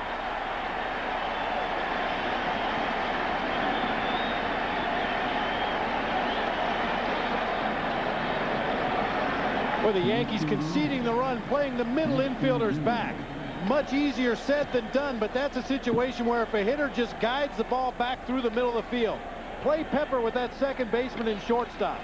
As I mentioned, it's not that easy just to go up there and hit a ground ball whenever you want. But Clayton gets out in front of this pitch, grounds it on a hop down to Brocious at third. Hit that same ball to the middle infielders, and the Rangers have another run.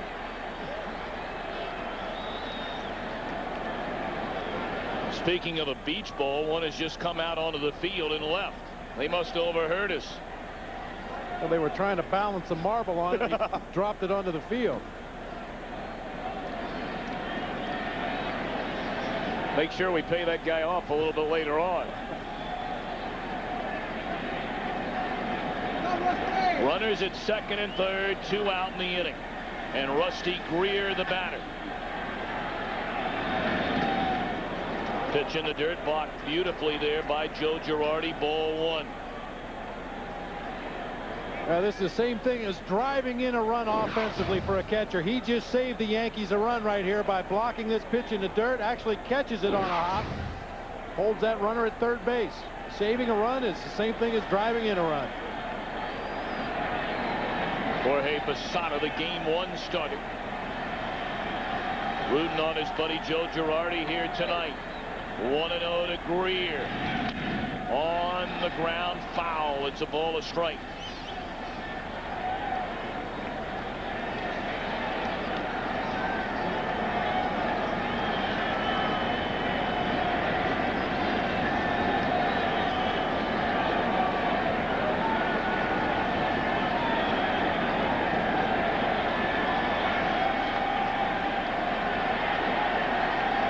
Kelly leads at third. Stevens a runner at second. 2 away, and Pettit the 1-1 is outside to Greer.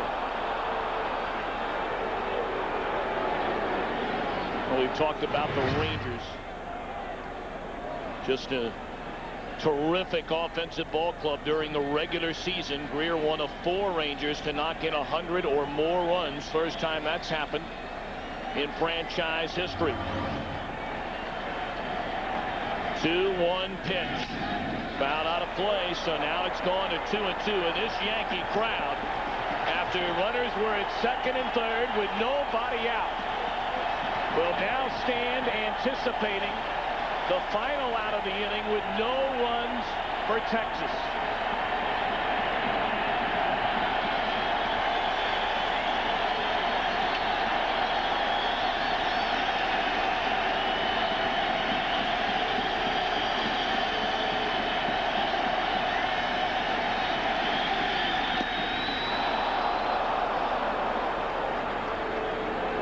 Pettit came with a fastball on the inside corner there, caught Greer by surprise. Unfortunately for Pettit and fortunately for Rusty Greer, just off the inside corner. That pitch surprised him right there. Runners at second and third, 2 down, 3-2 to Greer.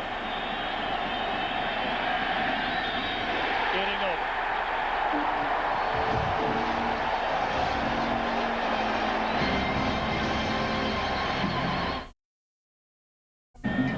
High above, the pictures from the Goodyear Blimp Stars and Stripes. Goodyear currently maintains a 7-blimp fleet, 3 domestic, 4 internationally. Great to have them with us tonight. And how about that inning by Andy Pettit? Pivotal point in the ball game, and Pettit really showing some emotion out there on the mound after strike 3 to Rusty Greer. Pumps his fist. The fans are into it. It's back to the bench. High fives all around. Mel Stottlemyre, the pitching coach, waiting with the jacket. Pettit is still fired up. See if the Yankees take that momentum into the bottom half of the 5th inning. It's still a 1-0 Texas lead. Tino Martinez, Chili Davis, Ricky Leday due up against Rick Helling, who has been oh so tough through the first 4 tonight.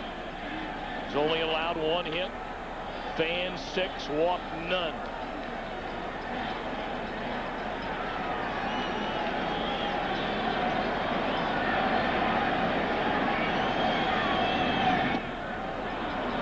Full Tino with that pitch, 1-2.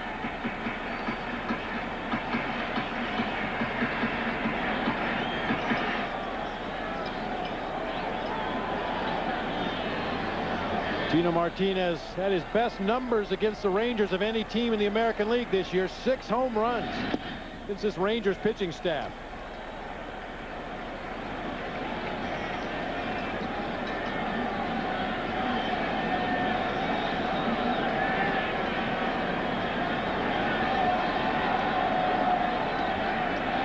Two balls, 2 strikes, and it's lined into right field. A base hit by Martinez to open the Yankee 5th. Huge round of applause before the ball game ever got started tonight. Number 23, former captain of the Yankees, a native of Evansville, Indiana, Don Mattingly. They call him Donnie Baseball here in New York.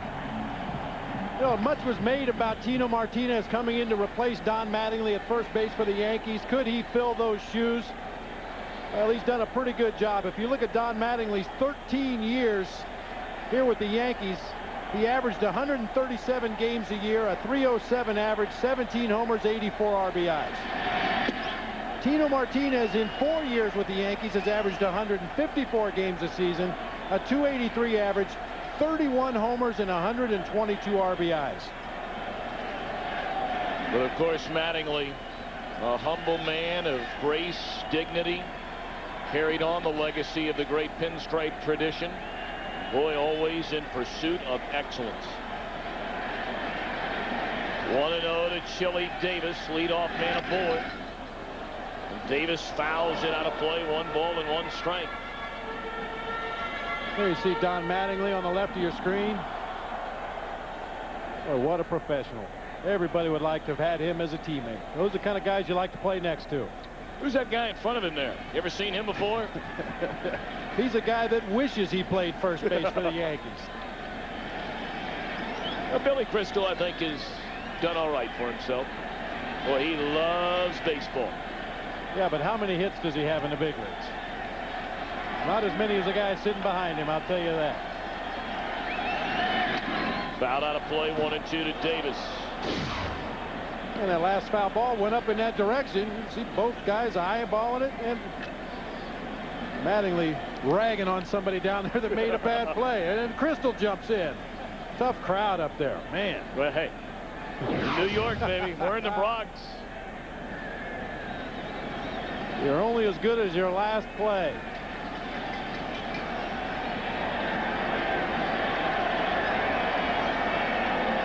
Rangers in front, 1-0, last to the 5th. Martinez at first, nobody out. 1-2 to Chili Davis. Helling's been getting that call a lot tonight, but not right there.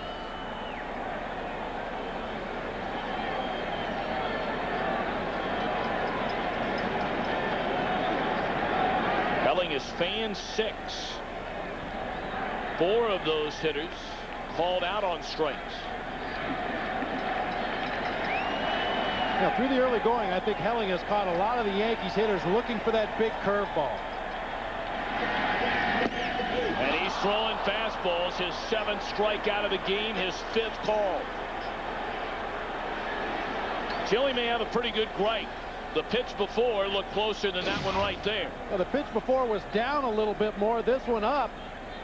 But both pitches appeared to be in just about the same location off of that outside corner. Pudge Rodriguez does a nice job of catching around that ball. Puts his glove outside where the ball's going to end up and then pushes it back toward the plate as he catches it.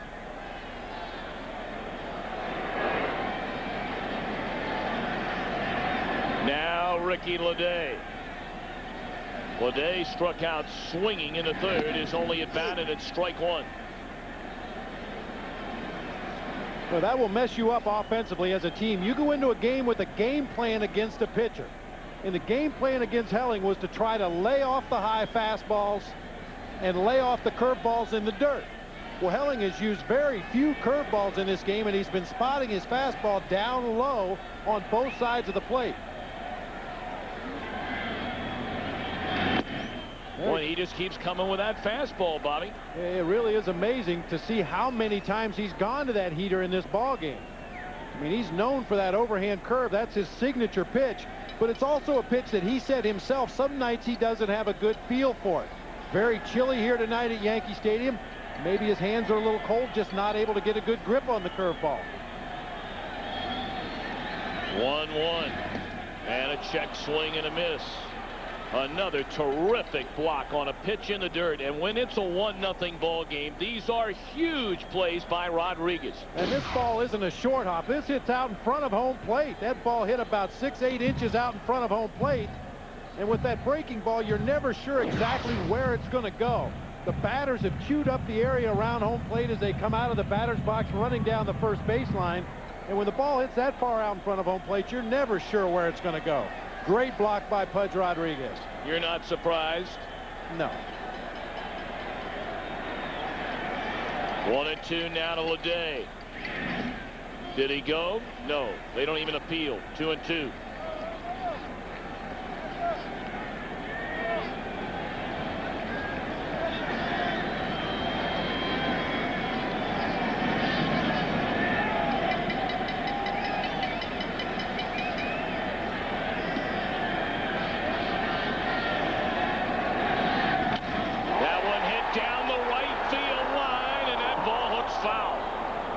Leday jumped all over that pitch from Helling and nearly made it a 1-run Yankee lead.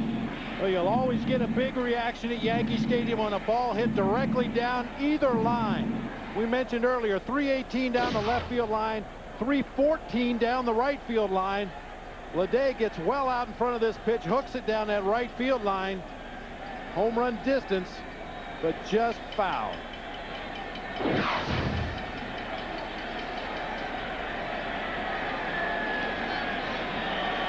2-2 on Leday. Goes the outside corner and again is right on the black. 8th strikeout of the night by Helling. Well, you cannot paint corners any better than Rick Helling has done in this ball game. Once again, you see Pudge Rodriguez sets up on the outside corner. He'll reach back towards the plate to catch the ball right on the outside corner. I truly think the Yankees hitters are caught looking for that big curveball. And Helling just has not used it as much in this game as they're used to seeing from him. Now Brocious, who flied to center his first time up. And another block on a pitch in the dirt. 1-0 on Brocious. Well, he's bounced his last 3 curveballs as we get a look at the 2 starting pitchers in the ball game tonight. Both very effective. Pitch counts nearly even. Helling with a little better command of his fastball in this ball game. Pettit made the one mistake, a cutter that just didn't get inside far enough on Juan Gonzalez. 1-0 to Brocious. And that one missed outside and low. 2 balls and no strikes. Brocious, the MVP of the World Series last season in the 4-game sweep over San Diego. Of course, he lost his father to cancer just a little over a month ago. And he is the first to admit that since losing his father, Maury Brocious, he at times has had his thoughts elsewhere, and I think every one of us can certainly understand that.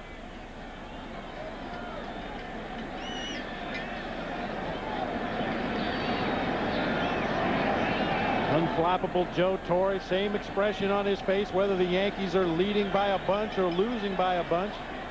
Well, his team reflects that attitude. I mean, both of these managers, as it goes to 3-1, you can't help but just think the world of them. They're just such good guys. Put the whole baseball part of it aside. I mean, these are the kind of guys that you'd like to have as your father-in-law. Wouldn't mind sitting down, having a beer, and talking about whatever happens to come up. No doubt about it. 3-1 to Brocious. Fouls it back out of play. They're both very different men from different parts of the country. Johnny Oates, a native Virginian. Southern accent. Quiet gentleman, very quiet in many ways, Joe Torre, but of course he's a native from right here, New York. 3-2 to Brocious. Runner goes, and it's drilled into deep left field. Racing back Greer, and he has not made the play. It's off the wall. Rounding third, scoring Martinez on a double by Brocious. It's a 1-1 game.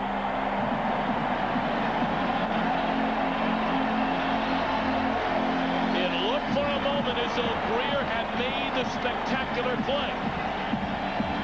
It looked like he was in position to make the play as he jumped up against that left field wall, but just did not come down with the ball. Tino Martinez on the move at first base. Martinez not the fastest runner on this Yankees team as Helling makes a mistake here. Fastball over the heart of the plate. Well, you see Greer took his eye off the ball at the end right there. As he makes his jump, he takes his eye off the ball, protecting himself against the fence, and just did not come close to catching that ball. We're tied at 1 in the Bronx, and now Joe Girardi with a lead run at second. Looks at ball 1 down and in. Well, the Yankees looking for something to ignite them in this ball game. That'll get them up off their seats in that first base dugout.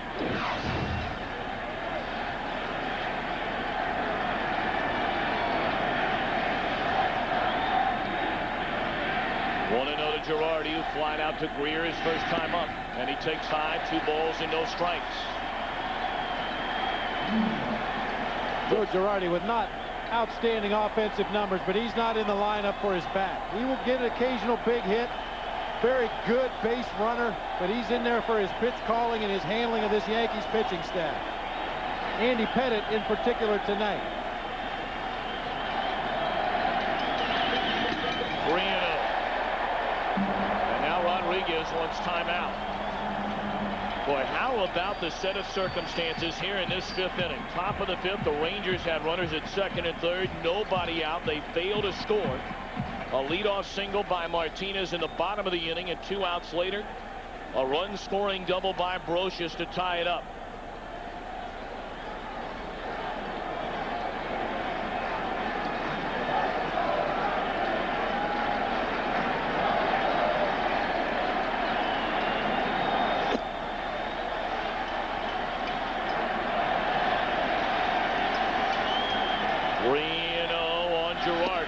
And there's a strike.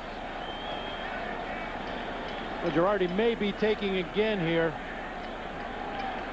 Try to set up the inning for the top of the order. Chuck Knobloch, perhaps with a couple runners on base and 2 outs. Girardi, a very patient hitter at times. Popped up left side of the infield. Clayton the call, and Clayton the catch. But the Yankees tie the game. We go to the 6th, a 1-1 affair. The 1999 Division Series on Fox is brought to you by Chrysler, engineered to be great cars.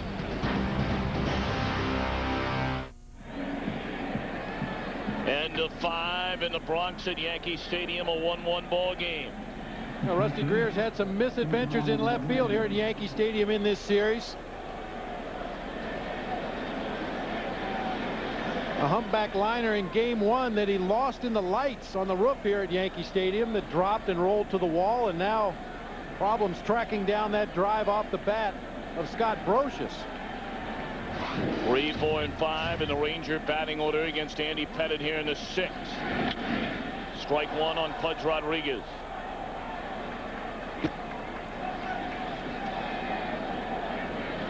There's the play I was talking about in game 1.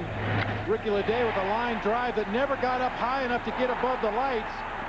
And then you see the end of the play right there. That was the first run of the game. Rusty takes his eye off this ball. I think he was trying to protect himself. We mentioned a sore right shoulder. He missed the final 2 games of the regular season after being hit by a pitch in that right shoulder. And it looked like he took his eye off the ball to protect himself as he crashed into that left field wall. 1 ball and 1 strike on Pudge Rodriguez. He had 2 hits in the series opener, the only 2 hits the Rangers had all night. And he drives this one into left center field, a base hit. What a play by Bernie Williams to cut it off. A big turn at first by Rodriguez, and he'll retreat. That is the second ball into left center field we've seen take a huge hop, almost like skidding off the natural grass. Well, we talked about Bernie Williams and his ability to cover ground in the outfield. Makes the backhanded play, slides into a pop-up, and gets that ball back in quickly because Pudge Rodriguez had thoughts about double on that ball. If Bernie stays on his feet, there's a good chance his feet are going to slip out from under him as he stops anyway. So he wisely goes into a slide, makes the play, plants that right foot, and comes up out of the slide with a strong throw back into the infield. Now Juan Gonzalez, he's lined to center and homered. Let's go back to the 4th inning. Juan Gonzalez got Texas on the board. Pettitte trying to come inside with a cut fastball, left it out over the plate, and just a screaming line drive out of the reach of Ricky Leday and into the left field bleachers. Keep an eye on Ivan Rodriguez. 25 stolen bases on the season. Very short lead over there at first. Pettitte will throw over anyway. It's game 2, the American League Division Series. Yankees up 1-0. And here we are in the top of the 6th inning. The Rangers have the leadoff man aboard. 1-1 affair with Gonzalez at the plate. This should be 2. Knobloch, Jeter, and that's a double play.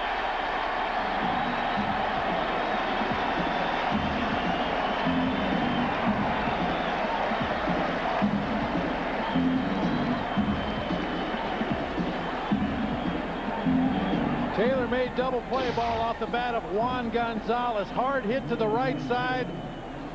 Chuck Knobloch very deliberate. You see him waiting back on that ball. That's been one of his problems defensively at second base.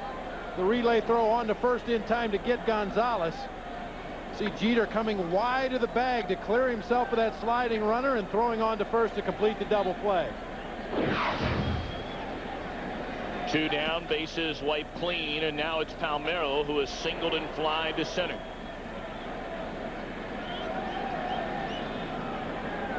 You saw Knobloch really wait back on that double play ground ball.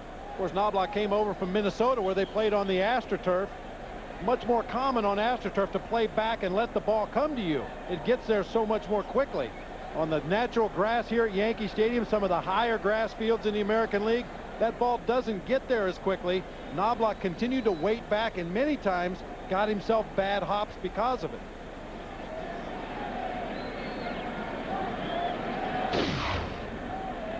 You watch how Knobloch just lays back on this ball. Got himself into a defensive position as that ball was about halfway to him. Strike 1 on Palmeiro. Left-hander getting loose in the Ranger bullpen. They had the right-hander Tim Crabtree warming up. He has since taken a seat. And the former Mariner Jeff Fassero beginning to get loose. 1 ball and 1 strike on Palmeiro. Helling has only allowed 3 base hits through the first 5.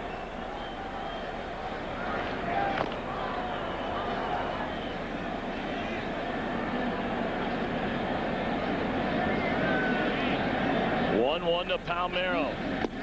On the outside corner, strike 2. Well, Andy Pettitte in the big game is so tough. He was on the ropes with Mendoza getting loose an inning ago.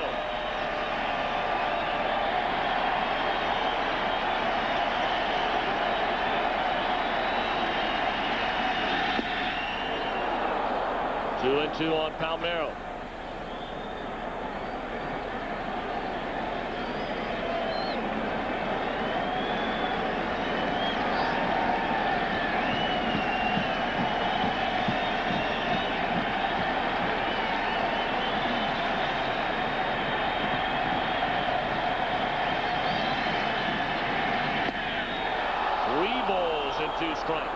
What a great eye at the plate by Rafael Palmeiro, laying off some very tough pitches. And very much a fluid strike zone tonight behind the plate by Chuck Merriweather. A lot of identical pitches have been called in opposite directions. Very tough for the pitchers, very tough for the hitters. 7th full count in the ball game for Andy Pettitte. Little flare in the shallow center, and Palmeiro has a 2-out single, his 2nd hit in 3 at-bats. What a hitter that guy is. And what a season he's put on the boards this year. 47 home runs, 148 RBIs, had a 20 game-winning RBI, which is a franchise record for the Rangers, and did it all coming off double knee surgery in spring training. Has had an outstanding offensive year. Of course, in the 90s, Palmeiro had more hits than any player in the major leagues, the lone exception, Mark Grace. Grace had 4 more hits during this decade than Palmeiro, but Palmeiro hit 211 more home runs than Grace and knocked in 283 more runs. One final footnote: Palmeiro played more games in this decade than Cal Ripken Jr.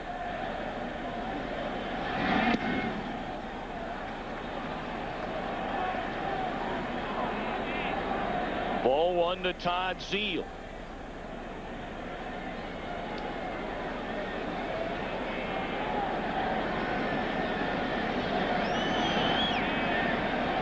Zeile is singled and grounded to short. And even with a short lead and not much chance that Rafael Palmeiro is going to attempt a stolen base, Andy Pettitte throws a pickoff throw over there anyway. That's how deceptive his move is. You can pick guys off. He can pick guys off that have no intention of stealing a base. Fastball missed outside, 2-0 to Zeile.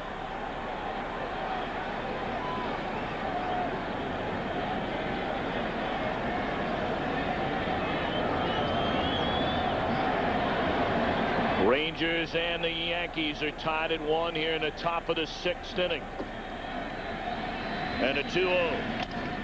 Broken bat roller and Knobloch down on one knee. He'll go the short way. Inning over. 2 hits, no runs. We're tied at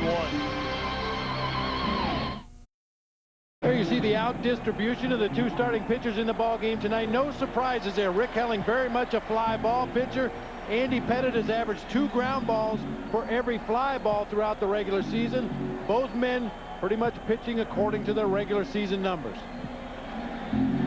We're at Yankee Stadium. Glad to have you with us here on Fox Sports. Game 2 in this American League Division Series. Helling and Pettitte locked in a 1-1 duel as we open the 6th.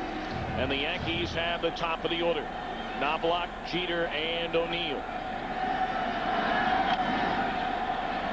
First pitch swinging, Knobloch, and foul ground. Stevens gets out of play. Facero continues to throw in the Texas bullpen.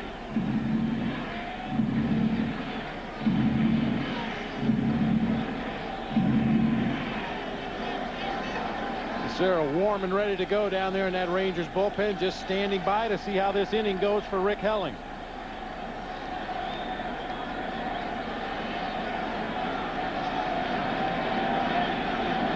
Knobloch is flying to right, struck out. 0 for 2 in the game. 2 hits and 6 at-bats in the series. Knobloch, a very patient hitter. We mentioned the entire Yankees lineup. Very patient hitters, work deep in the count. But this time up, Knobloch was looking for a first pitch fastball and hoping to pump one out of here. Takes a big cut there again. And sometimes hitters can do that. You develop a reputation around the league. This guy's very patient. He won't swing at a first pitch. But every now and then you go up there to the plate and make up your mind. If you get a good fastball to hit, you're going to let it fly. And that's what Knobloch did this at bat. Now he's going to have to battle in the hole 1 and 2. Down and in to Knobloch. 2 balls and 2 strikes. Helling has not walked a batter tonight. He struck out 8. His season high in strikeouts this season, 10.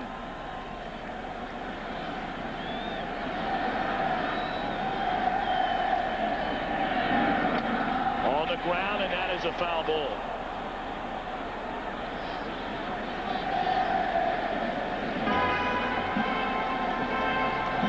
So now the 3rd time through the batting order for Rick Helling.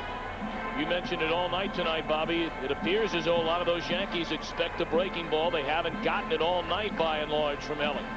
That last pitch pulled foul by Knobloch was a big curveball that hung up over the inside part of the plate, but just enough off speed that Knobloch couldn't keep it fair down that third baseline. Fastball high, and it's 3 and 2.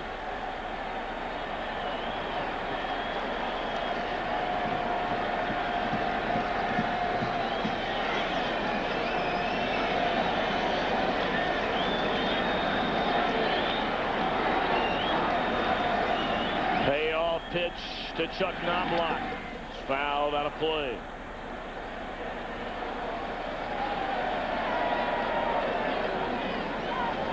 Yeah, the net came in handy tonight. I probably brought that to every ball game this year and never had a chance to use it until tonight. Santa's arrived early in the Bronx. It feels like it could snow any moment here in New York. It's very chilly evening. 3-2. Popped up behind the plate. Will there be enough room for Rodriguez? Yes, as he tumbles into the first row, Rodriguez hangs on. What a play by the 7-time Gold Glove winner.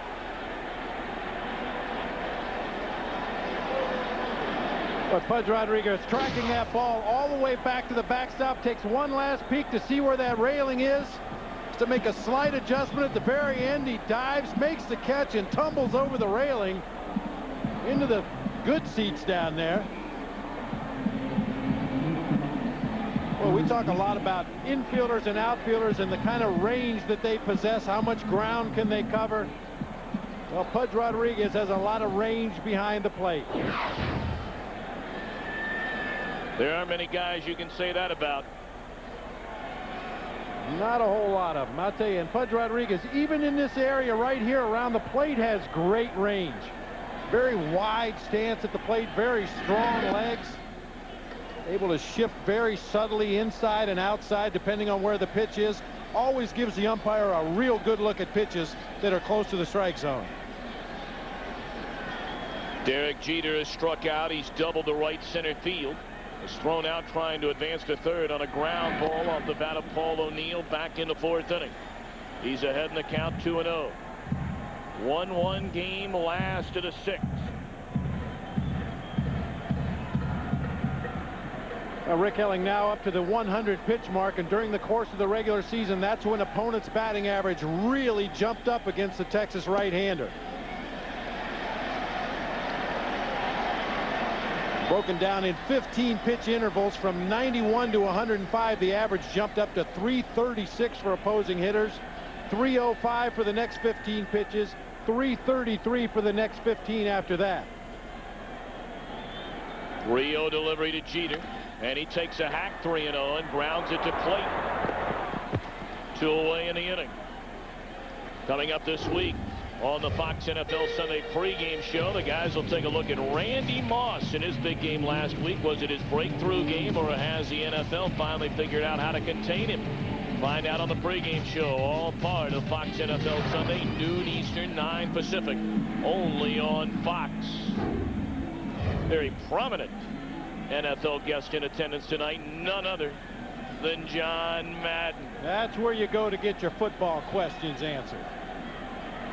He'll give you an answer on anything you want to know. Are you kidding me?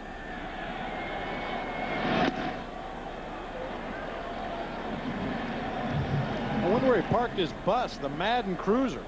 Very tough to get close to Yankee Stadium, as we find out every time we do a game here. I got a feeling that they let John park that bus right out on the concourse. Anywhere he wants. 1-0 to Paul O'Neill. And it's in the air, left field, playable for Greer, and that is that. A perfect 6th inning for Helling. We're still tied at 1 back after this word from your local Fox station. Fox Saturday, it'll be game 3 as that series shifts to Fenway Park in Boston. Omar and the Red Sox will try to stave off elimination. Cleveland in front of that series 2-0. Roberto Kelly to lead things off here in the Texas 7th inning of a 1-1 affair. Kelly is struck out and singled into center field.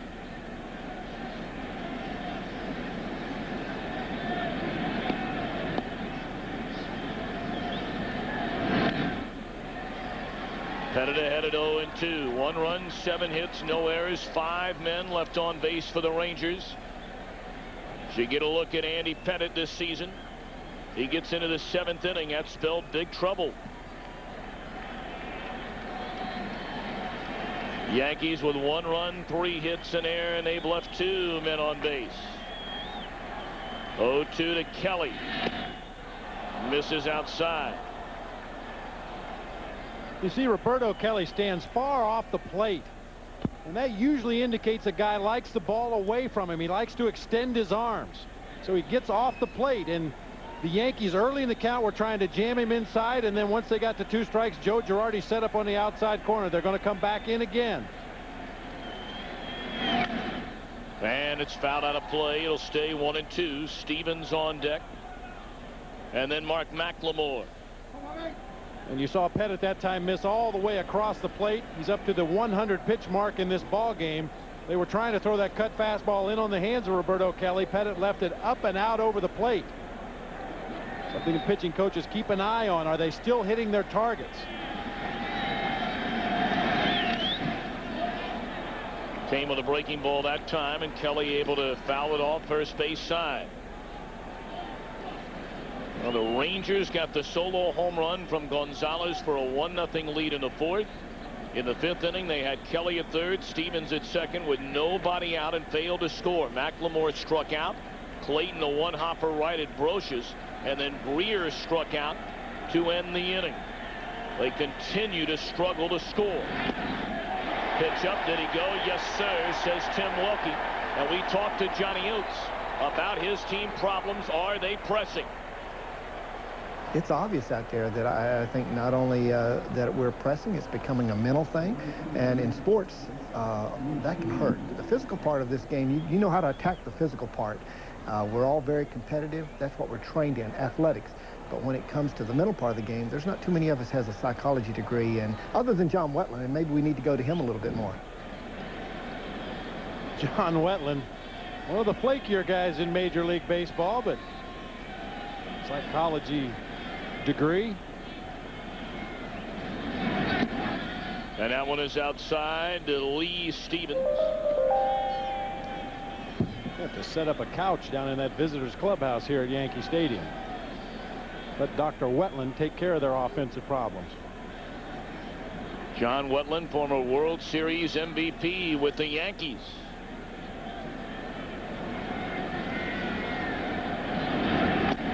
There's a strike, a fastball on the outside corner.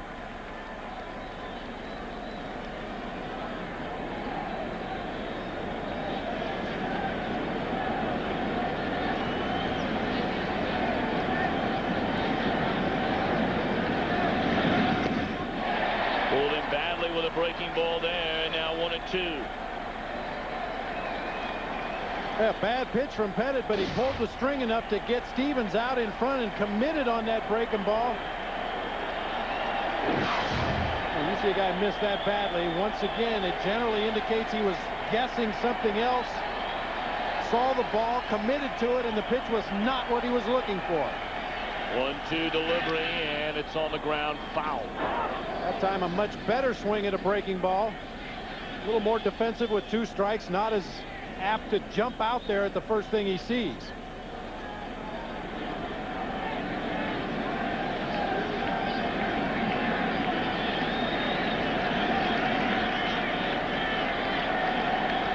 Lucky little fella right there. He got that foul ball.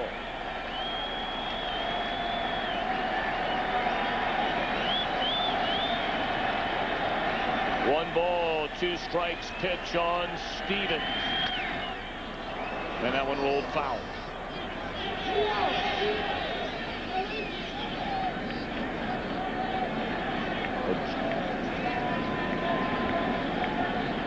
Popcorn hat night here at Yankee Stadium. Multi-purpose popcorn bucket. They only do that in the postseason. Popcorn hat night. That guy came prepared. Has his Fox jacket on.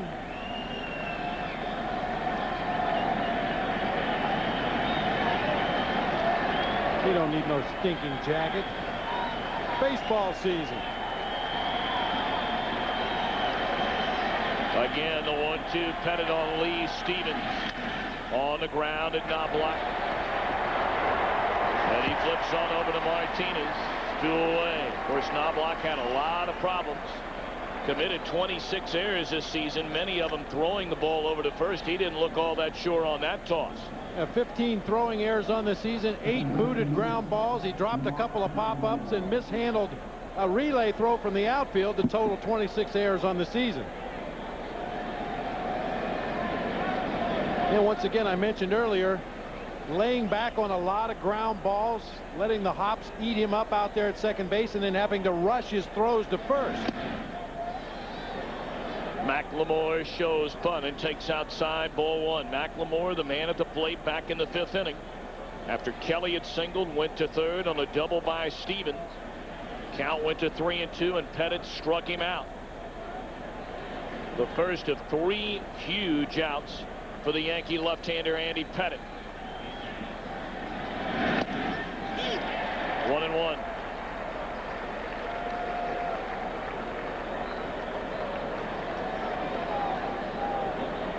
El Duque in the opener, shut him out, allowed only 2 hits in 8 innings, and Pettit has surrendered just 1 run in now 7 innings here tonight. That one booted by Knobloch, and reaching safely at first base is McLemore.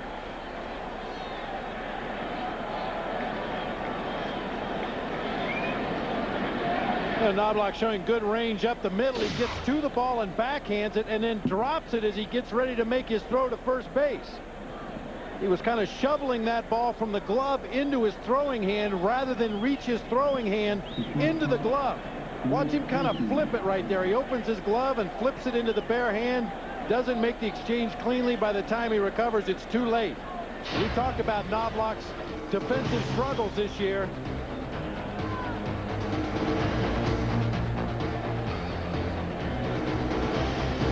Had problems fielding the ball. He's had a lot of problems throwing the ball. And to compound the problem, Tino Martinez not with the greatest range over there at first base for the Yankees.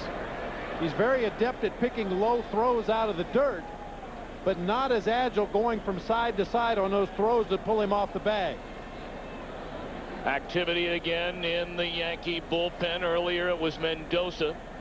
And now the right-hander Jeff Nelson begins to get loose. That was ruled an error on Knobloch, the play a moment ago. The second Yankee defensive miscue tonight. Tough error, however. Went a long way, as you mentioned, Bobby, just to get to it. It was a tough error, but once he got to the ball, any clean exchange from the glove hand into the bare hand, they more than likely get McLemore at first base. It was the bobble after the play. The throw that pulled Martinez off the bag was really inconsequential to the play. Ball 1 to Royce Clayton. Johnny Oates shifting around that batting order prior to the game tonight. Clayton the entire season had batted in the leadoff spot just twice. Was 1 for 10 in that slot, and he's 0 for 3 here tonight.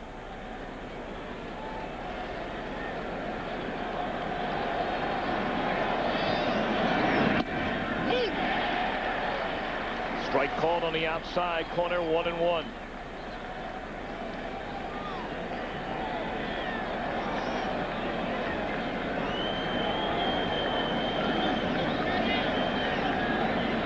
Now, Clayton hit 14 home runs on the season, and for a guy like Royce Clayton, that's not always a good thing. He's a much more effective hitter when he just tries to line the ball from foul line to foul line. When he tries to hit home runs, he develops bad habits at the plate. Swing gets very long, can't get to a good fastball. The only pitch he handles well is a breaking ball or a changeup that stays over the middle of the plate. When he keeps his short quick and compact and just tries to make solid contact, a much more effective hitter. You were a coach for the Giants when Clayton first arrived in the major leagues. Tremendously talented, physically gifted player. Still learning the shortstop position. Once again, Pettit with a pickoff throw to first base. McLemore was only about a step and a half off the bag. But you'd be surprised how many times lefties with a good move like Pettit will pick a guy off who's only 3 or 4 feet off the bag. Go ahead run at first base for the Rangers. 2 away here in the 7th inning of a 1-1 ball game. And again, Pettit will throw over.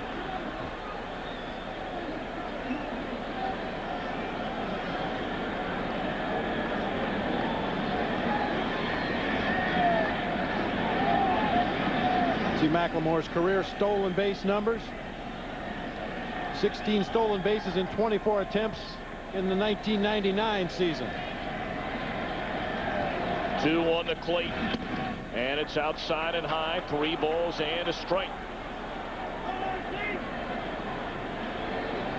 Greer waits in the on-deck circle. Clayton trying to get aboard somehow, some way, and get that lead run into scoring position here in the Texas 7th inning.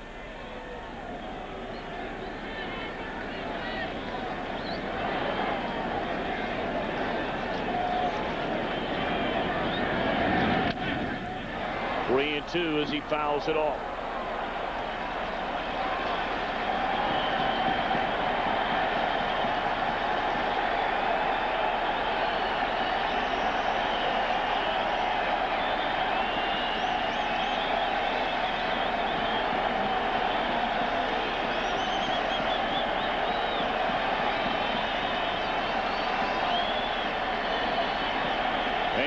Pettit has gone 6 2/3 innings, allowed just 1 run.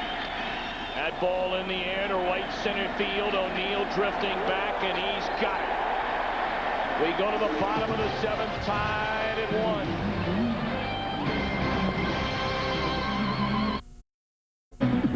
Back in the Bronx, 1-1 ball game as the Yankees come to bat in the bottom half of the 7th inning. Bobby, you brought it up earlier. It's gotten very, very chilly as this night has gone on. Well, we've noticed Andy Pettit, Rick Helling both blowing on their hands repeatedly out there on the mound, trying to keep their fingertips warm so they can get a better grip on the ball. We've seen the hitters using hot water bottles down the dugouts. I believe it's down in the 40s right now and dropping as we speak. Well, Helling again trying to make sure that he gets a good feel for the baseball.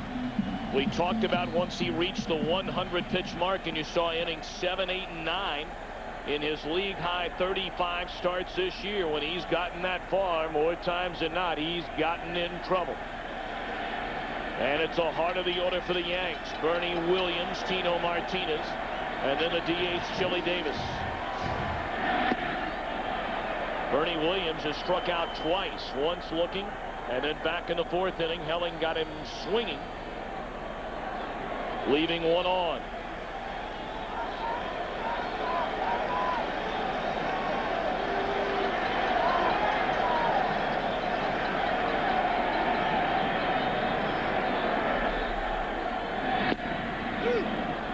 And Williams still not happy with a strike zone tonight from Chuck Merriweather. Good look at the hit zone for Bernie Williams. Bernie Williams is a guy I thought was going to have success against Helling because he's a good high ball hitter. He likes that ball up and out over the plate. Helling, we mentioned at the top of the show, liked to throw high four-seam fastballs and that big curve. He's gone away from his general game plan tonight. Keeping that fastball down on the corners, in and out, just showing enough curveballs to keep the Yankees hitters off balance, but basically attacking them with the fastball. The Yankees led the American League with 98 wins, 16 fewer than they had in just a remarkable year a season ago, when they just marched through the American League and then right through the Padres in the World Series. Breaking ball that just missed that outside corner, try to come in through the back door. Started that curveball just off of the outside corner, tried to drop it on the outside edge. Bernie Williams kind of took a look at it, but Chuck Merriweather did not give Helling the call that time. Get a look at catcher Cam, warned tonight by Ivan Rodriguez. 2-2 pitch. Tried the fastball away, and now the count is full on Williams.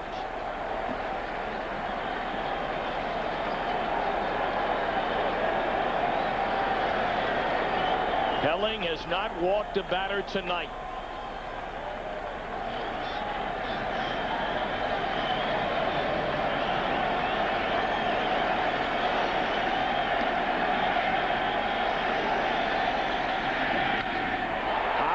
Fly ball into right center field. Juan Gonzalez with room.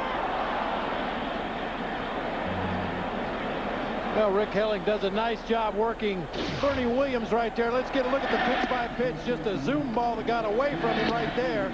Fastball in the outside corner. Bernie didn't like it. Fastball down the middle he swings through. That's the pitch that Helling wanted. Runs the count to full. Bernie got a real good pitch to hit right there. Fastball up over the inside part of the plate and just missed it. Long fly ball by Williams. The first out in the 7th, and now Tino Martinez. He's fly to left, singled, and scored the only Yankee run. Strike one.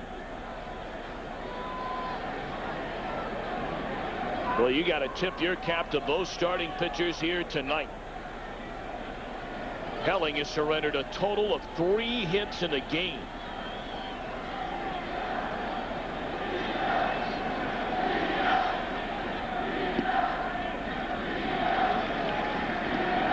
And as you mentioned, Tommy has not walked a batter. That is a big part of the Yankees offense. They drew 718 walks on the season. 1-1 to Tino Martinez is outside. 2 balls and a strike. We mentioned earlier that Tino Martinez has just eaten up Ranger pitching to 6 home runs this year with 17 runs batted in.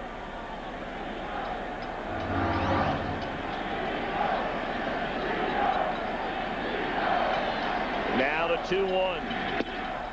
Tried the fastball outside, missed outside and high. Big pitch coming up for Helling. Tino Martinez is so quick on the inside part of the plate. He can pull anybody's fastball. We talked about that short porch in right field here at Yankee Stadium. I would certainly think Helling is going to go away right here. He does, and that's his first walk of the night.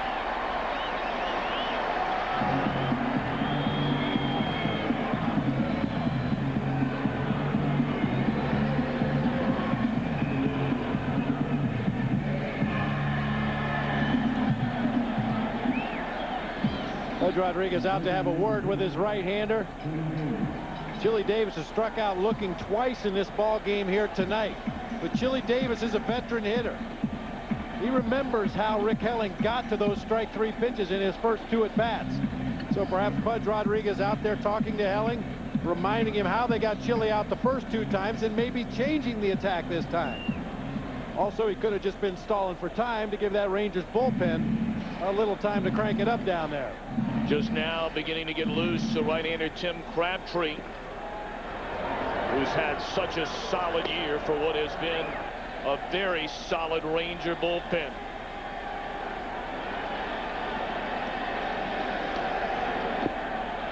1 on, 1 out in the New York 7th of a 1-1 game. And Davis is down a strike.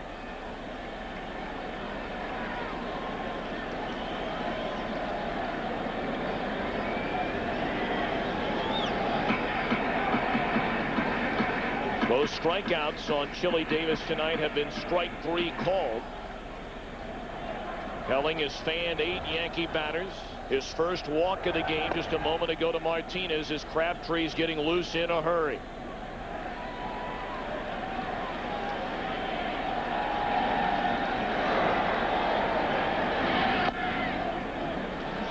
One and one.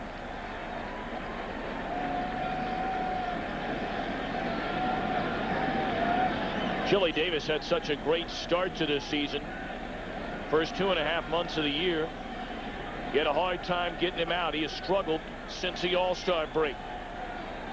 He gets a start at DH tonight in favor of Darryl Strawberry, who started game 1.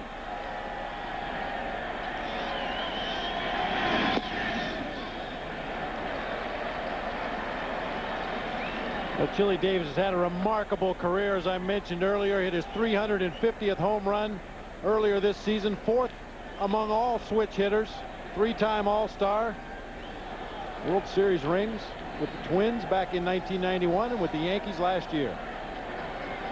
Many have speculated this could be Davis's final season. Yankees have an option on his contract looking ahead to the year 2000. 2-1. Popped up down the left field line, and it will drift in amongst the fans. We talked to the Yankee general manager Brian Cashman at length before the game today, and he said they have a lot of tough decisions to make looking ahead to next year, including David Cone.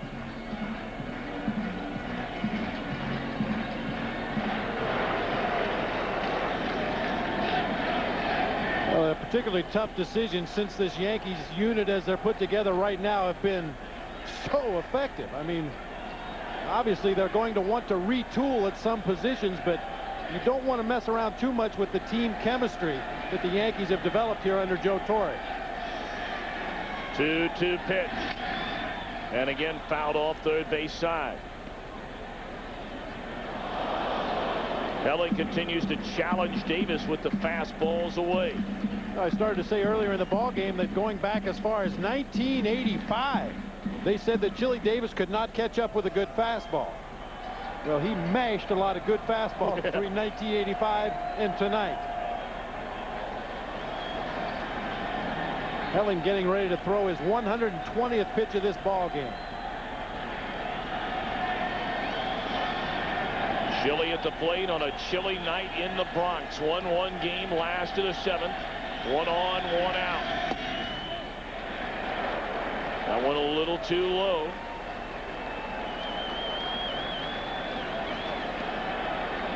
Crabtree is ready in the Texas bullpen. That is a cheesehead wind up in the Bronx.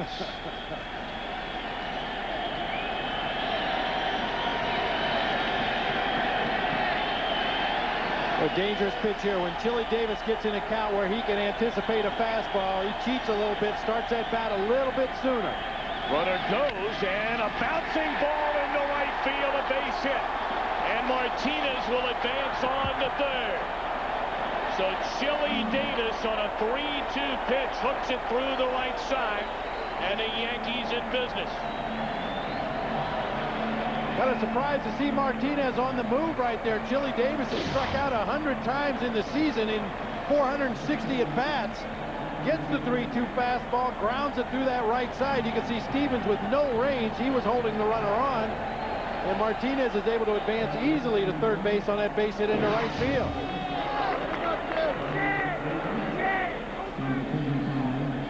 Wade Bellinger is now going to come on and run for Chili Davis. Nick Bosman comes out to visit the mound and have a chat with his pitcher Rick Helling, who has just been terrific here tonight. But now the Yankees have runners on the corners and only 1 out.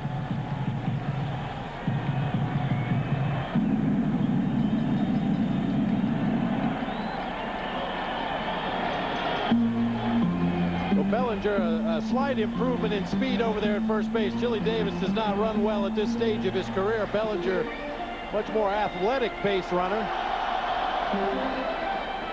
Wouldn't be surprised to see him on the move very early in this next sequence. The Yankees definitely want to stay out of the double play.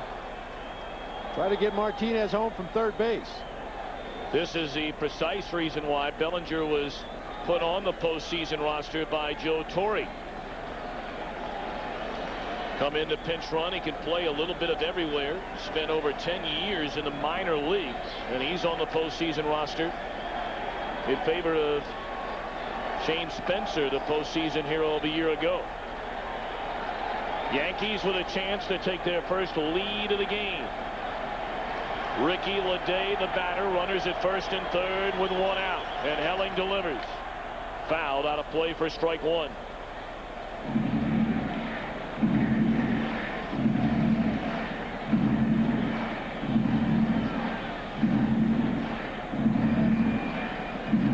As we showed you earlier in the ballgame, Rick Helling very much a fly ball pitcher. Many times that will influence a manager's decision whether or not to start the runner to stay out of the double play. If the pitcher just doesn't throw ground balls, you don't really have to be too concerned with the ground ball double play. In the air, right center field, on the run as Kelly won't get it, base hit. Scoring from third, Martinez. Bellinger on to third. Yankees lead 2-1.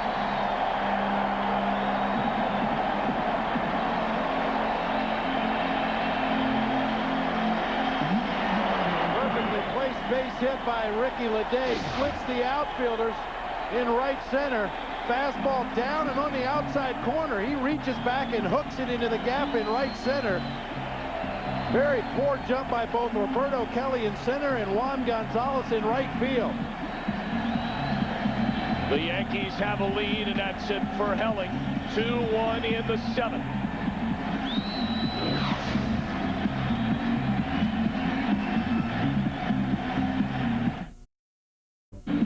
Well, Rick Helling's evening is over. The Yankees lead 2-1 here in the bottom of the seventh inning. Dick Bosman, the pitching coach for the Rangers, kind enough to wear a mic tonight. Let's hear what he had to say. This is super, baby. Listen, Pudge, if he goes right here, all right, you look him back, all right? Make sure you got him stopped at third and you go ahead and throw through, all right? Okay?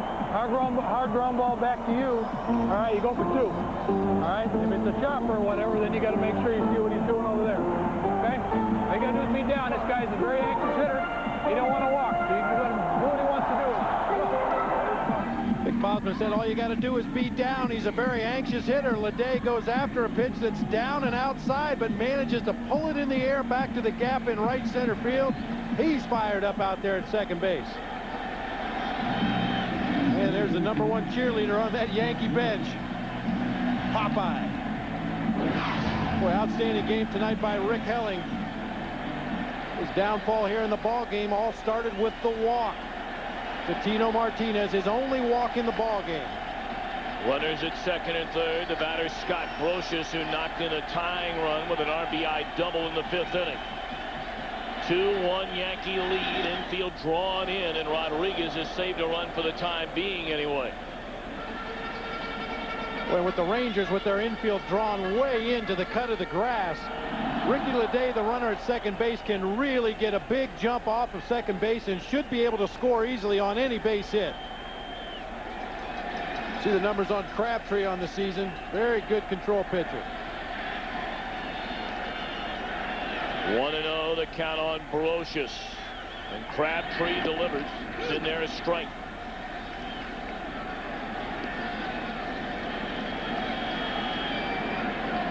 Crabtree, Benefro, Munoz until he dropped a computer monitor on his toe. Broke a toe and has made him unavailable for the postseason. Of course, Wetland cleans it up. 1-1 delivery. Here comes a squeeze, and he didn't quite come down the line far enough, so they couldn't get him at third. Safety squeeze. That's a favorite play of Don Zimmer's in his days as a manager with the Red Sox and the Cubs. That batter squares around. It's not a suicide squeeze. He does not have to bunt this ball. If it's a good pitch and you can bunt it, you put the bunt down. The runner at third has to read the play. That time Bellinger started down the line, saw Brocious take the pitch, and then had to hustle back into the bag at third. Runners at second and third, one out, infield in, and Crabtree delivers. Looked like a cross up there between Crabtree and Ivan Rodriguez. I mentioned earlier, Pudge is usually a catcher that can really help a pitcher by framing those pitches around the edge of the strike zone. That time he got handcuffed. This Crabtree is throwing considerably harder than Rick Helling did. You see Brocious numbers against Crabtree, 4 for 9. 3-1 pitch. On the ground, Zeal's got it. Everybody stays put, and that's a second out of the inning. A big out right there for Crabtree and the Rangers with one more to go.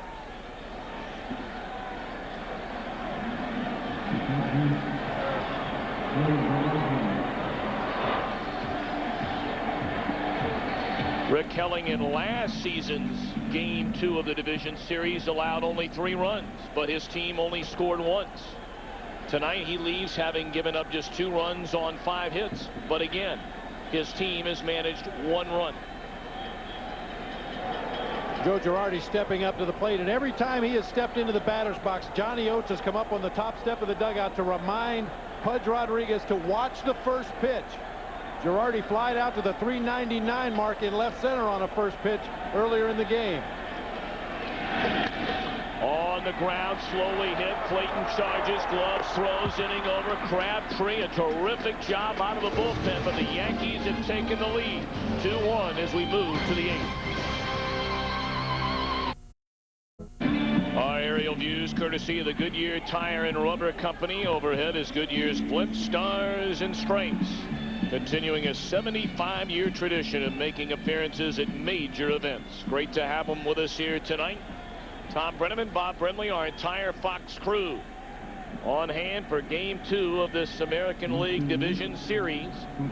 The Yankees won the opener 8-0. They lead at the end of 7 tonight, 2-1. Andy Pettitte still on the mound. It'll be Greer, Rodriguez, and Gonzalez here in the 8th inning. First pitch swinging Greer, and he pops it up. Bernie Williams tucks it in the leather, 1 away, and Greer now 0 for 6 in the series. Like to remind you to look out for the Gillette $1 million strike zone challenge coming your way in Game 3 right here on Fox in the American League Championship Series.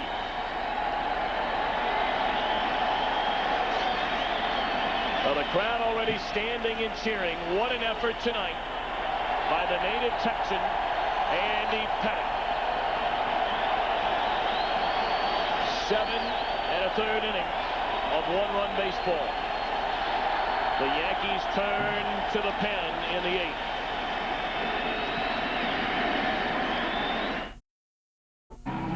Yankees lead 2-1 thanks in large part to left-hander Andy Pettitte's evening. 7 1/3 innings, allowed 7 hits, only 1 run. He did not walk a batter while fanning 5. But he'll give way with a 1-run lead, 1 out, nobody on in the 8th inning to the right-hander Jeff Nelson from the Yankee bullpen. Side-arming right-hander Jeff Nelson spent a couple of stints on the disabled list this year with an inflamed right elbow. Had arthroscopic surgery on June 8th to repair some tissue in that right elbow. A small bone spur was removed. Since coming back off the disabled list, he was 1-0 with a 2.45 ERA. Very tough on right-handed hitters. Occasionally will fall in love with that breaking ball, that frisbee-like slider. It will get him in trouble from time to time. He does fall behind in the count quite often, and he does walk a lot of batters. Well, now he'll try and go through the teeth of this Ranger lineup. Ivan Rodriguez has been aboard twice. 1 for 3 in the game, is singled and reached on an error by Tino Martinez back in the 1st inning.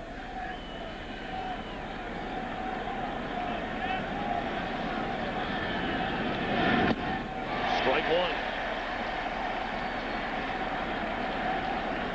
Should Nelson run into any problems here in the 8th inning? Double barrel action in the New York bullpen. They have the left-hander Mike Stanton and the closer Mariano Rivera getting loose. 2 breaking balls in a row, and it's 0-2. That's that frisbee-like slider, a very flat breaking ball, but it breaks a long distance.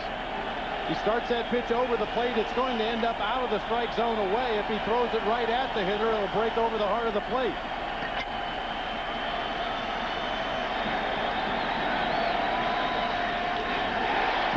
Rodriguez lucky to get a piece of that slider again from Nelson.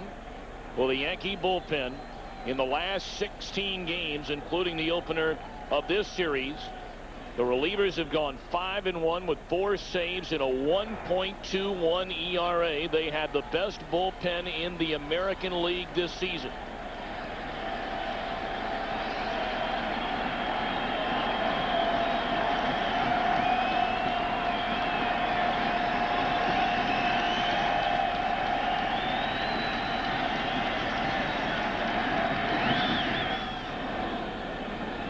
Nelson continuing to work that outside part of the plate on Pudge Rodriguez. Generally, when you get into the 8th and 9th inning of a one-run ball game, when in doubt, stay away from the hitter's strength. Put the ball out there away from him somewhere. He's got to hit it to the big part of the ballpark. If you make a mistake on the inside part of the plate, there's a possibility you could get jerked out of the ballpark. If you make a mistake away, especially in this park, make him hit it to the big part. Count remaining at 1-2 on Pudge Rodriguez. Juan Gonzalez waits in the on-deck circle. Rangers had a 1-0 lead. Had runners at second and third in the 5th inning with nobody out and failed to add on to that 1-0 advantage. The Yankees tied the game in the bottom of the 5th, took the lead in the 7th. Left that one out there over the plate a little bit, and Rodriguez fouls it back. Count remains 1 ball, 2 strikes.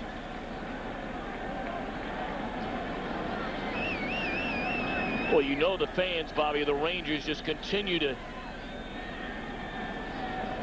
just hurt inside, wondering what has happened to this Ranger offense. Boy, an offense that just lit up the American League on a nightly basis this year. I mean, if you follow these Rangers for 162 games, you have to be puzzled by what has happened to the Rangers offense.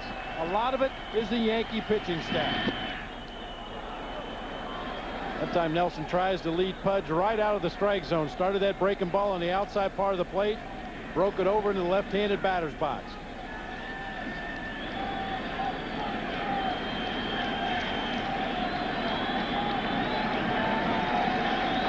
Rodriguez digging in. 2 balls, 2 strikes. And it's fouled out of play. Again on another breaking pitch from Nelson. Now, Nelson is basically a 2-pitch pitcher. He will change speeds on that breaking ball from time to time, but there's that sinking fastball that tails into the right-handers, and then that flat slider that breaks away from the righties.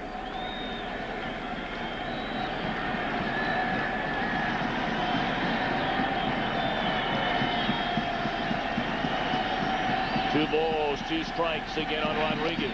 And it missed just off the outside corner, a little bit low. The count has gone full after Nelson was ahead at 0-2. Well, the fans thought it was a strike. That tailing fastball, he tried to hit the outside corner, looked like it was just a little bit down. Yankees trying to take a 2-0 lead in this best-of-5 divisional series. Rangers desperately need to even things at 1 game apiece before moving on to Arlington.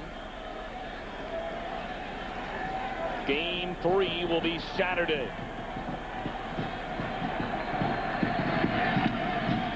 Another foul ball. Stan with ultimate confidence in that slider. He throws it 3-2. He'll throw it in any count to any hitter. It's really his bread and butter pitch, but as I mentioned earlier, sometimes he goes to it to the exclusion of his hard sinking fastball, which is a very good pitch also.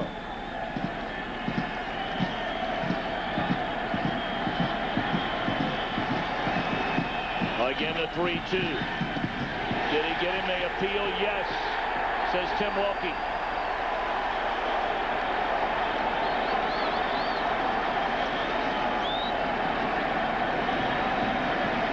There's Rodriguez trying to buy a call right there. He checks his swing. Knows he probably went too far, but immediately drops his bat, starts running down that first base line. Takes a peek up to first base, and Tim Welke said, well, you may fool some of the people, but you're not going to fool me. Another slider from Nelson. Over the plate, breaking down and away. Well, now the Rangers have Juan Gonzalez at the plate. He homered to left field back in the 4th inning. There's that slider again, and it's outside for ball 1.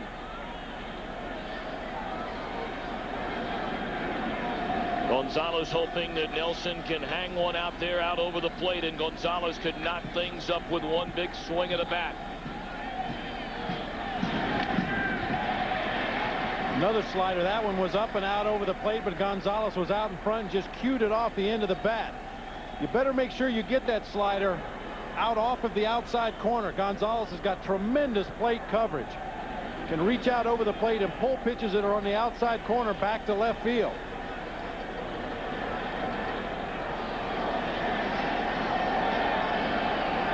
And you can see from that stance, long arms, a long bat. He can cover that area of the plate right out there, and that's where they're going. He did not go around on the appeal this time. 2-1. Take another look at that check swing from our overhead camera. Another slider down low and away. And Gonzalez able to hold up, in the opinion of Tim Welke. 2 down, nobody on in the Texas 8th inning, and the Yankees lead by a run. 2-1 on Juan Gonzalez. That was the pitch he was looking for right there. It looked as though he pulled off of it. And now 2-2. Got way out in front of that breaking ball. You can't sit on a fastball in fastball counts against Jeff Nelson. I mentioned he's got such confidence that he can throw that slider for a strike, or he can throw it out of the strike zone. That time he just floated it up there for the middle of the plate, and Gonzalez way out in front, anticipating a fastball. Nelson trying to get the ball to Rivera in the 9th inning. 2 balls, 2 strikes on Gonzalez. Struck him out, inning over. Yankees still lead it 2-1.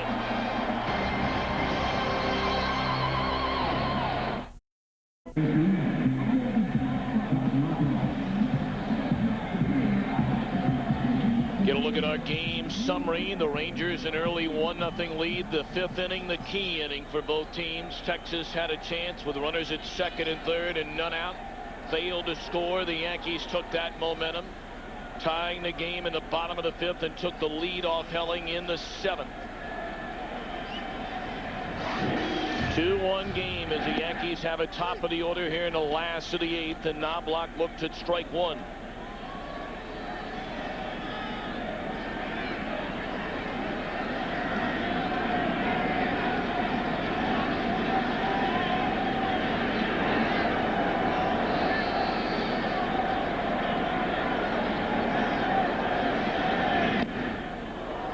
Crabtree threw that one by Knobloch, and it's 0-2. Tom Goodwin has taken over for Roberto Kelly in center field. Just a good high hard fastball here from Crabtree up above the belt to Chuck Knobloch. Very enticing pitch to swing at, very tough to get on top of. Mid-90s.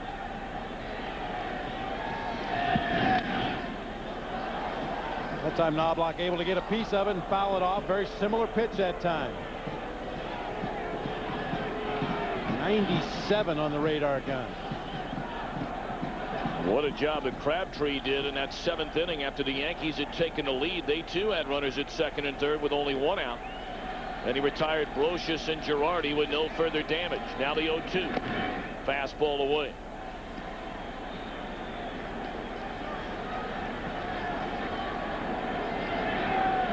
We've talked so much about the Rangers and their inability to generate any offense to speak of whatsoever. Turning the clock back to 1996 when they beat the Yankees here in Game 1 of the division series. In Game 1, they lost in an extra inning affair in Game 2. They've not beaten the Yanks in the postseason ever since. But, Bobby, you started to bring it up. It's one thing to talk about the Rangers' inability to hit. It's another thing to give credit to this Yankee pitching staff, and Joe Torre talked with us about that prior to the game. Well, the Yankees have a lot of big game pitchers on their staff. And El Duque, Orlando Hernandez, making a name for himself as a big game pitcher, right along with David Cone, Andy Pettit, and perhaps Roger Clemens. That remains to be seen. Sparkling performance by El Duque in game 1.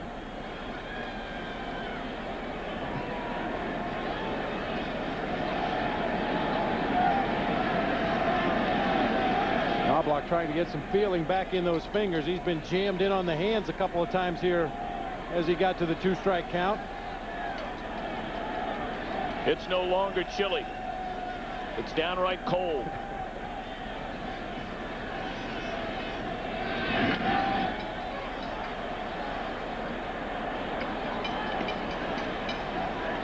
Knobloch staying alive, fouling off those fastballs. Crabtree perhaps needs to go up the ladder a little bit higher. Get those pitches just out of the reach of Chuck Knobloch. He's only able to get a piece of the ball, foul it off, and stay alive. 1-2 again on Knobloch. Had a duck underneath that one. Mike Benefro, the southpaw, getting loose in the Texas bullpen. They obviously cannot allow the Yankees to score again here in the bottom of the 8th inning.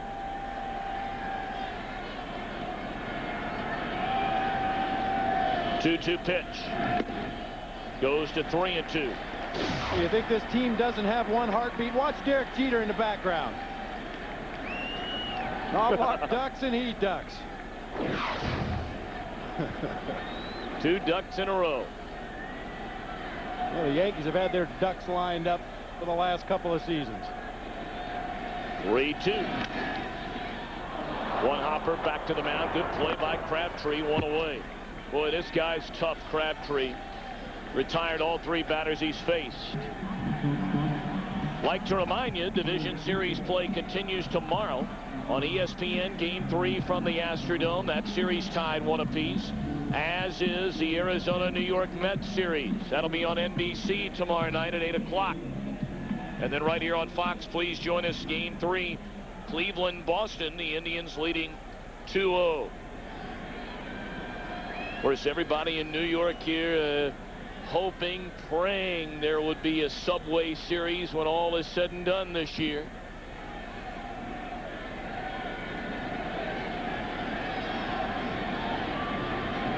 Derek Jeter settles in. Strike 1. That'll be a good one tomorrow night over at Shea, Bobby, where you have Omar Dahl, outstanding left-hander for the Diamondbacks, against Rick Reed, who's been on quite a roll for the Mets. Boy, many times you talk about a team having a roller coaster season. The Mets have had a roller coaster last week of the season. They were counted out and gone and managed to come back and work themselves into a position as Jeter singles into right field.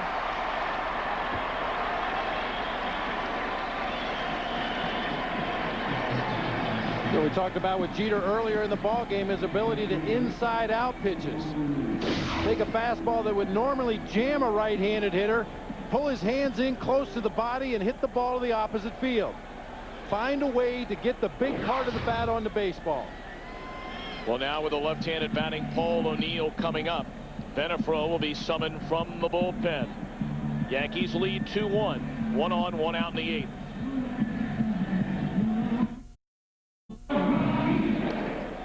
The New York Yankees, the defending world champions, lead game 2 in this division series over Texas 2-1. 1 on, 1 out. We're in the bottom of the 8th inning. Paul O'Neill coming up, and Mike Benefro is summoned from the bullpen.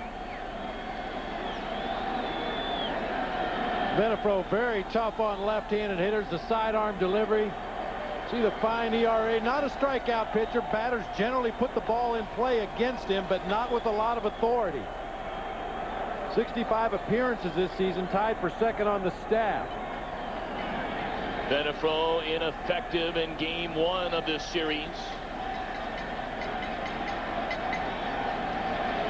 O'Neill with one on and one out.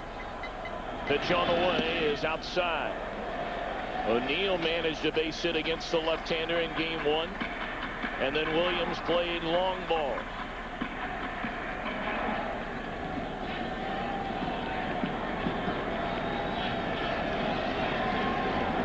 O'Neill tonight 0 for 3, twice his fly to left and bounced into a fielder's choice at the shortstop Clayton back in the 4th inning.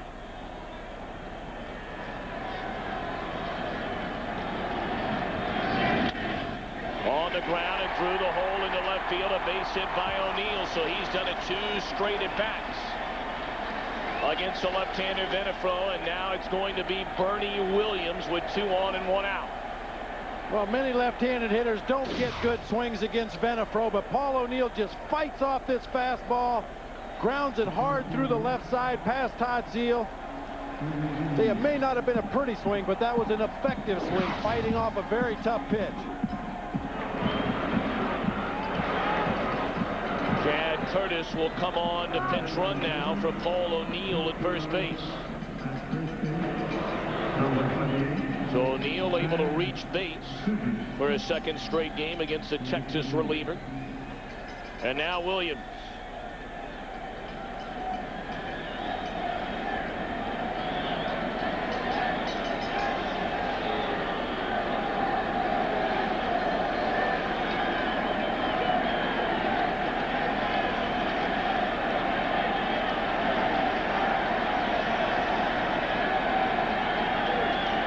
Two on, one out for Williams. And he's hit with a pitch.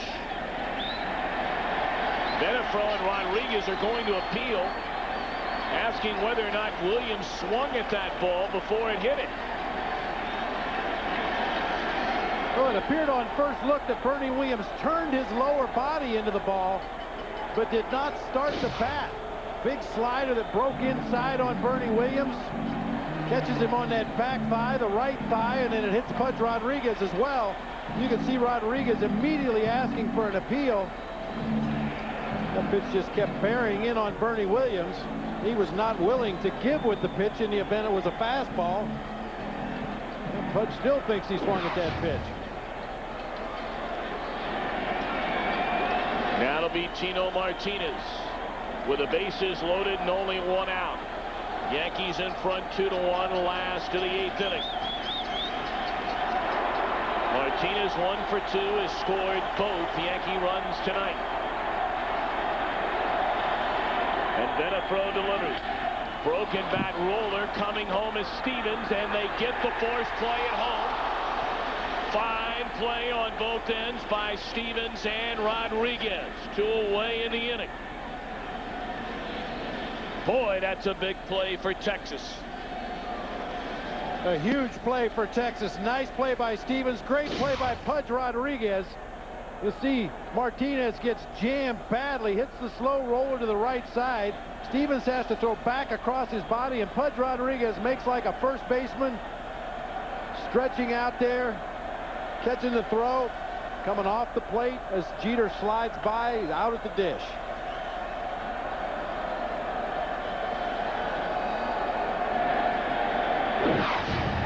Clay Bellinger is due up as a designated hitter. He came on to run, you may remember, for Chili Davis.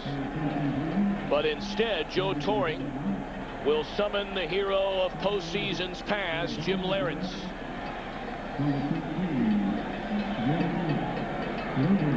Big numbers with bases loaded for Jim Leyritz in his career. This is his time of year. He likes it when the leaves turn. 7 of his 12 postseason hits have been home runs.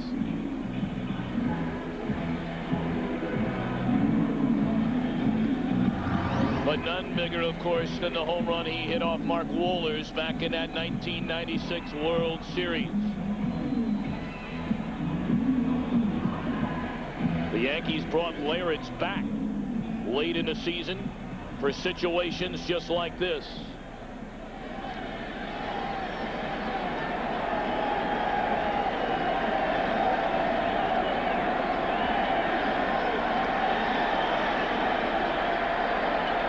Bases Bases loaded for the native of Cincinnati, Ohio, who grew up with his idol Pete Rose.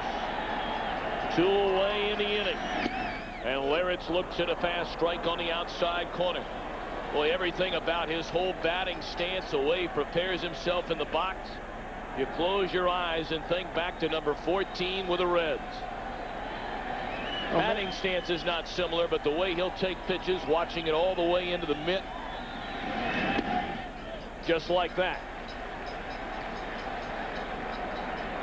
He's hit postseason home runs against Seattle, Baltimore, Atlanta, and Houston. None against the Texas Rangers. Bases loaded, 2 away to Larritz. And the 1-1 pitch. Inside, 2-1.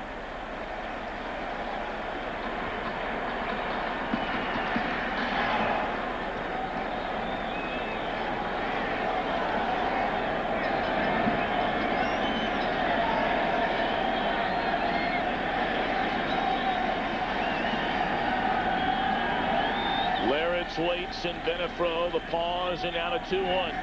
Outside, 3 balls and a strike.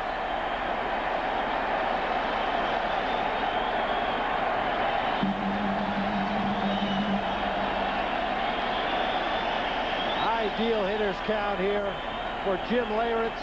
Look for one pitch in one location. If it's not there, you take it. The runners will be on the move on the full count pitch. 3-1 delivering. And he takes ball 4. And Benefro has walked in a run. 3-1 Yankees.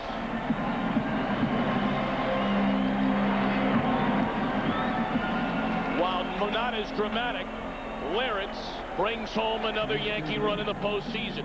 And perhaps Jim Larritz's reputation got him this base on balls. Benefro not even close with the 3-1 pitch. Paul O'Neill loves it over on that Yankee bench.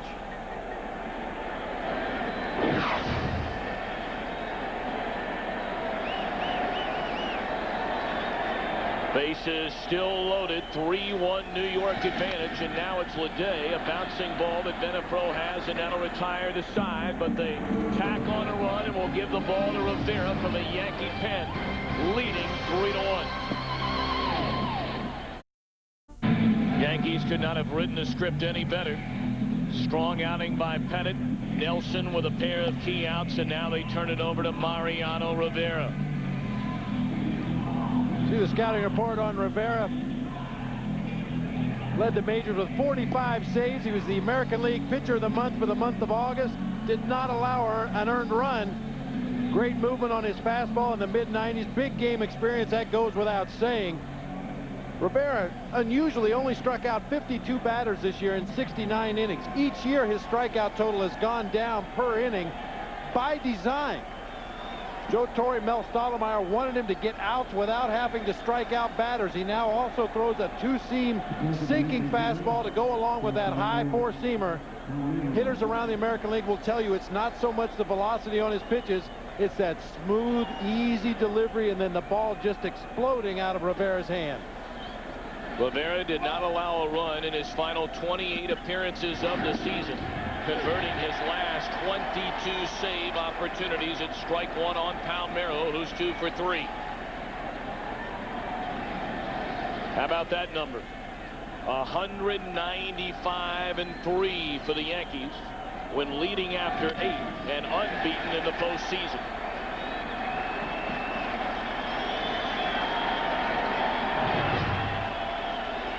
Slamming the door, Mariano Rivera has been doing that for the Yankees.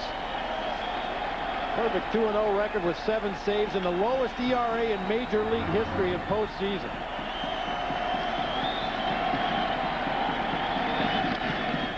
Fouled out of play, but this Ranger team has come from behind so many times this year. 45 come from behind wins. 25 of those have taken place from the 7th inning or later. A tall order tonight. Trailing 3-1 against Rivera here in the 9th inning.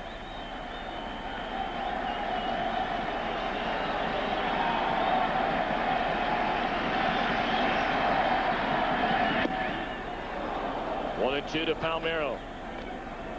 Be sure to stay tuned to Fox for your late local news immediately following the game.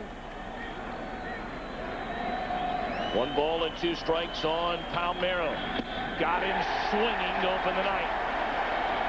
For those of you who want more coverage of tonight's game, turn to your local Fox Sports Net affiliate for Fox Sports News.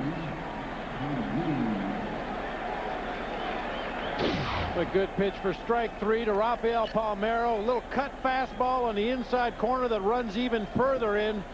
Palmeiro only struck out 69 times on the season in 565 at bats. But you don't see many 95-mile-an-hour cut fastballs right in on your kneecaps. Seal a fly ball into right field. Leday has moved from left to right, and he makes a catch. And the Rangers are down to their final out. Our game tonight produced by Jeff Gowan, directed by Jim Lynch. We thank our entire crew. We hope you've enjoyed it. Pre-game show produced by Gary Lang, directed by Bob Liebel. Thanks to our technical producer, Craig Marlowe. The senior producer of Fox Sports, Bill Brown. The executive producers at Fox Sports, Ed Gorin and David Hill. So the Yankees and out away from going up 2-love in the best of 5. Tom Goodwin bats and takes strike 1. This Yankee team, Bobby, they get to the postseason.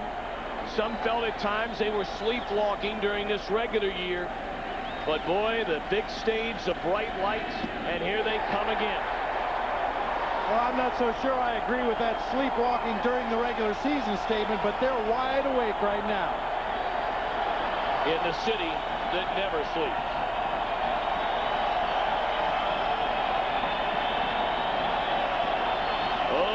To Goodwin. Rivera trying to put the finishing touch on this one, and has.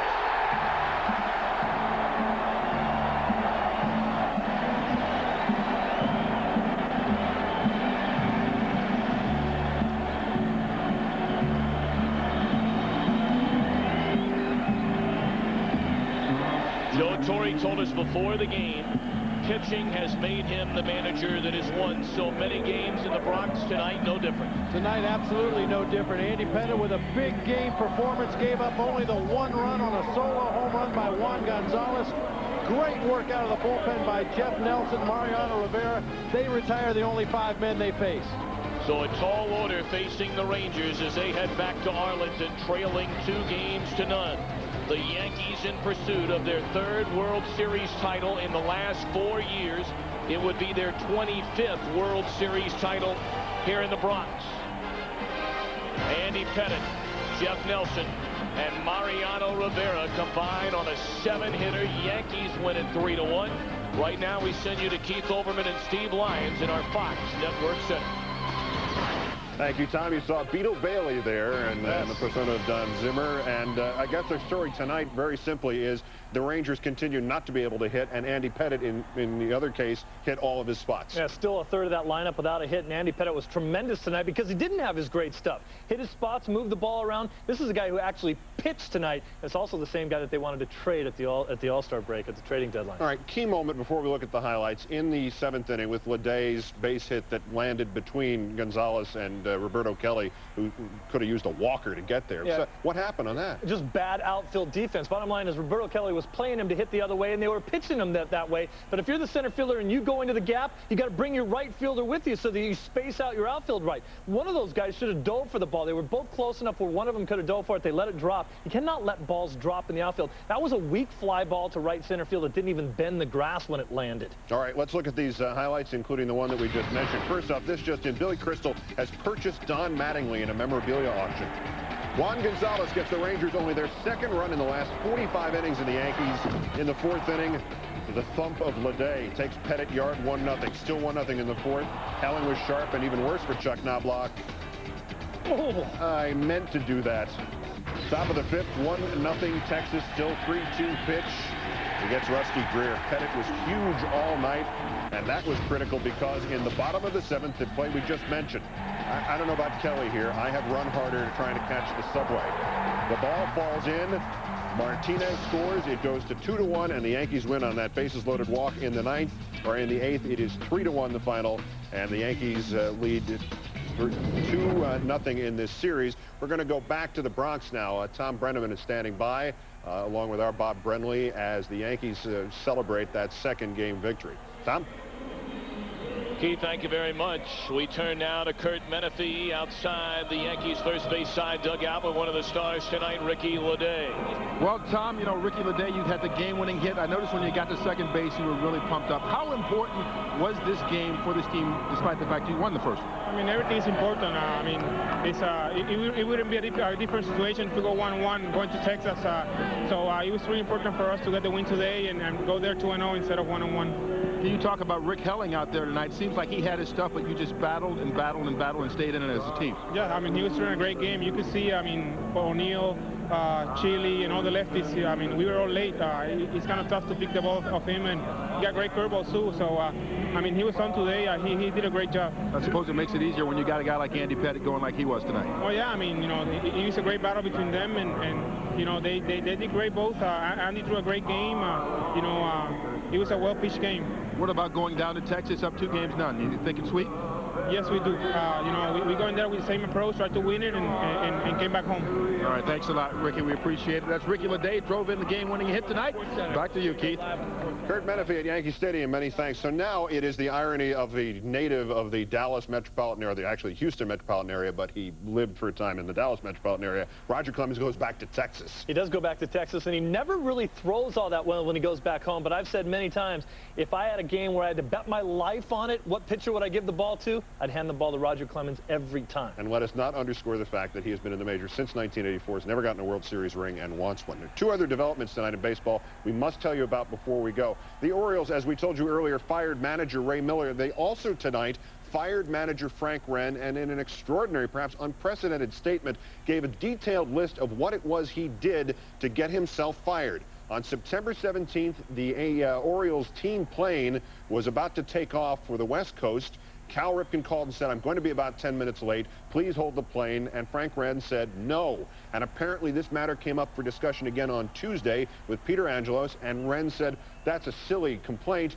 Why would I hold the plane for Cal Ripken? Well, the answer is you better, because otherwise they're going to fire you. And they fired him. It's one story. If he never calls in and he's just not late, you have to have team rules for a reason, and everyone pretty much has to follow them, especially when it deals with off-field things. On the field, we know that we treat our superstars a little bit different. But when Cal Ripken calls and says, I'm going to be a little bit late, can you hold the plane for me? You just say yes.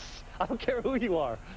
So the general manager is gone along with the manager tonight. The Twins may be sold. Carl Pohlad said he's going to sell them to the owners of the Wild of the NHL and also the Timberwolves if voters give them a free stadium. Sign on the dotted line. Let's give you the other baseball news of the day. The Indians earlier today eviscerated the Red Sox 11-1. It comes down to a third game at Fenway Park, where Dave Burbuckle was pitching a little later than they thought he would be against Ramon Martinez, coming back from, of course, that torn rotator cuff.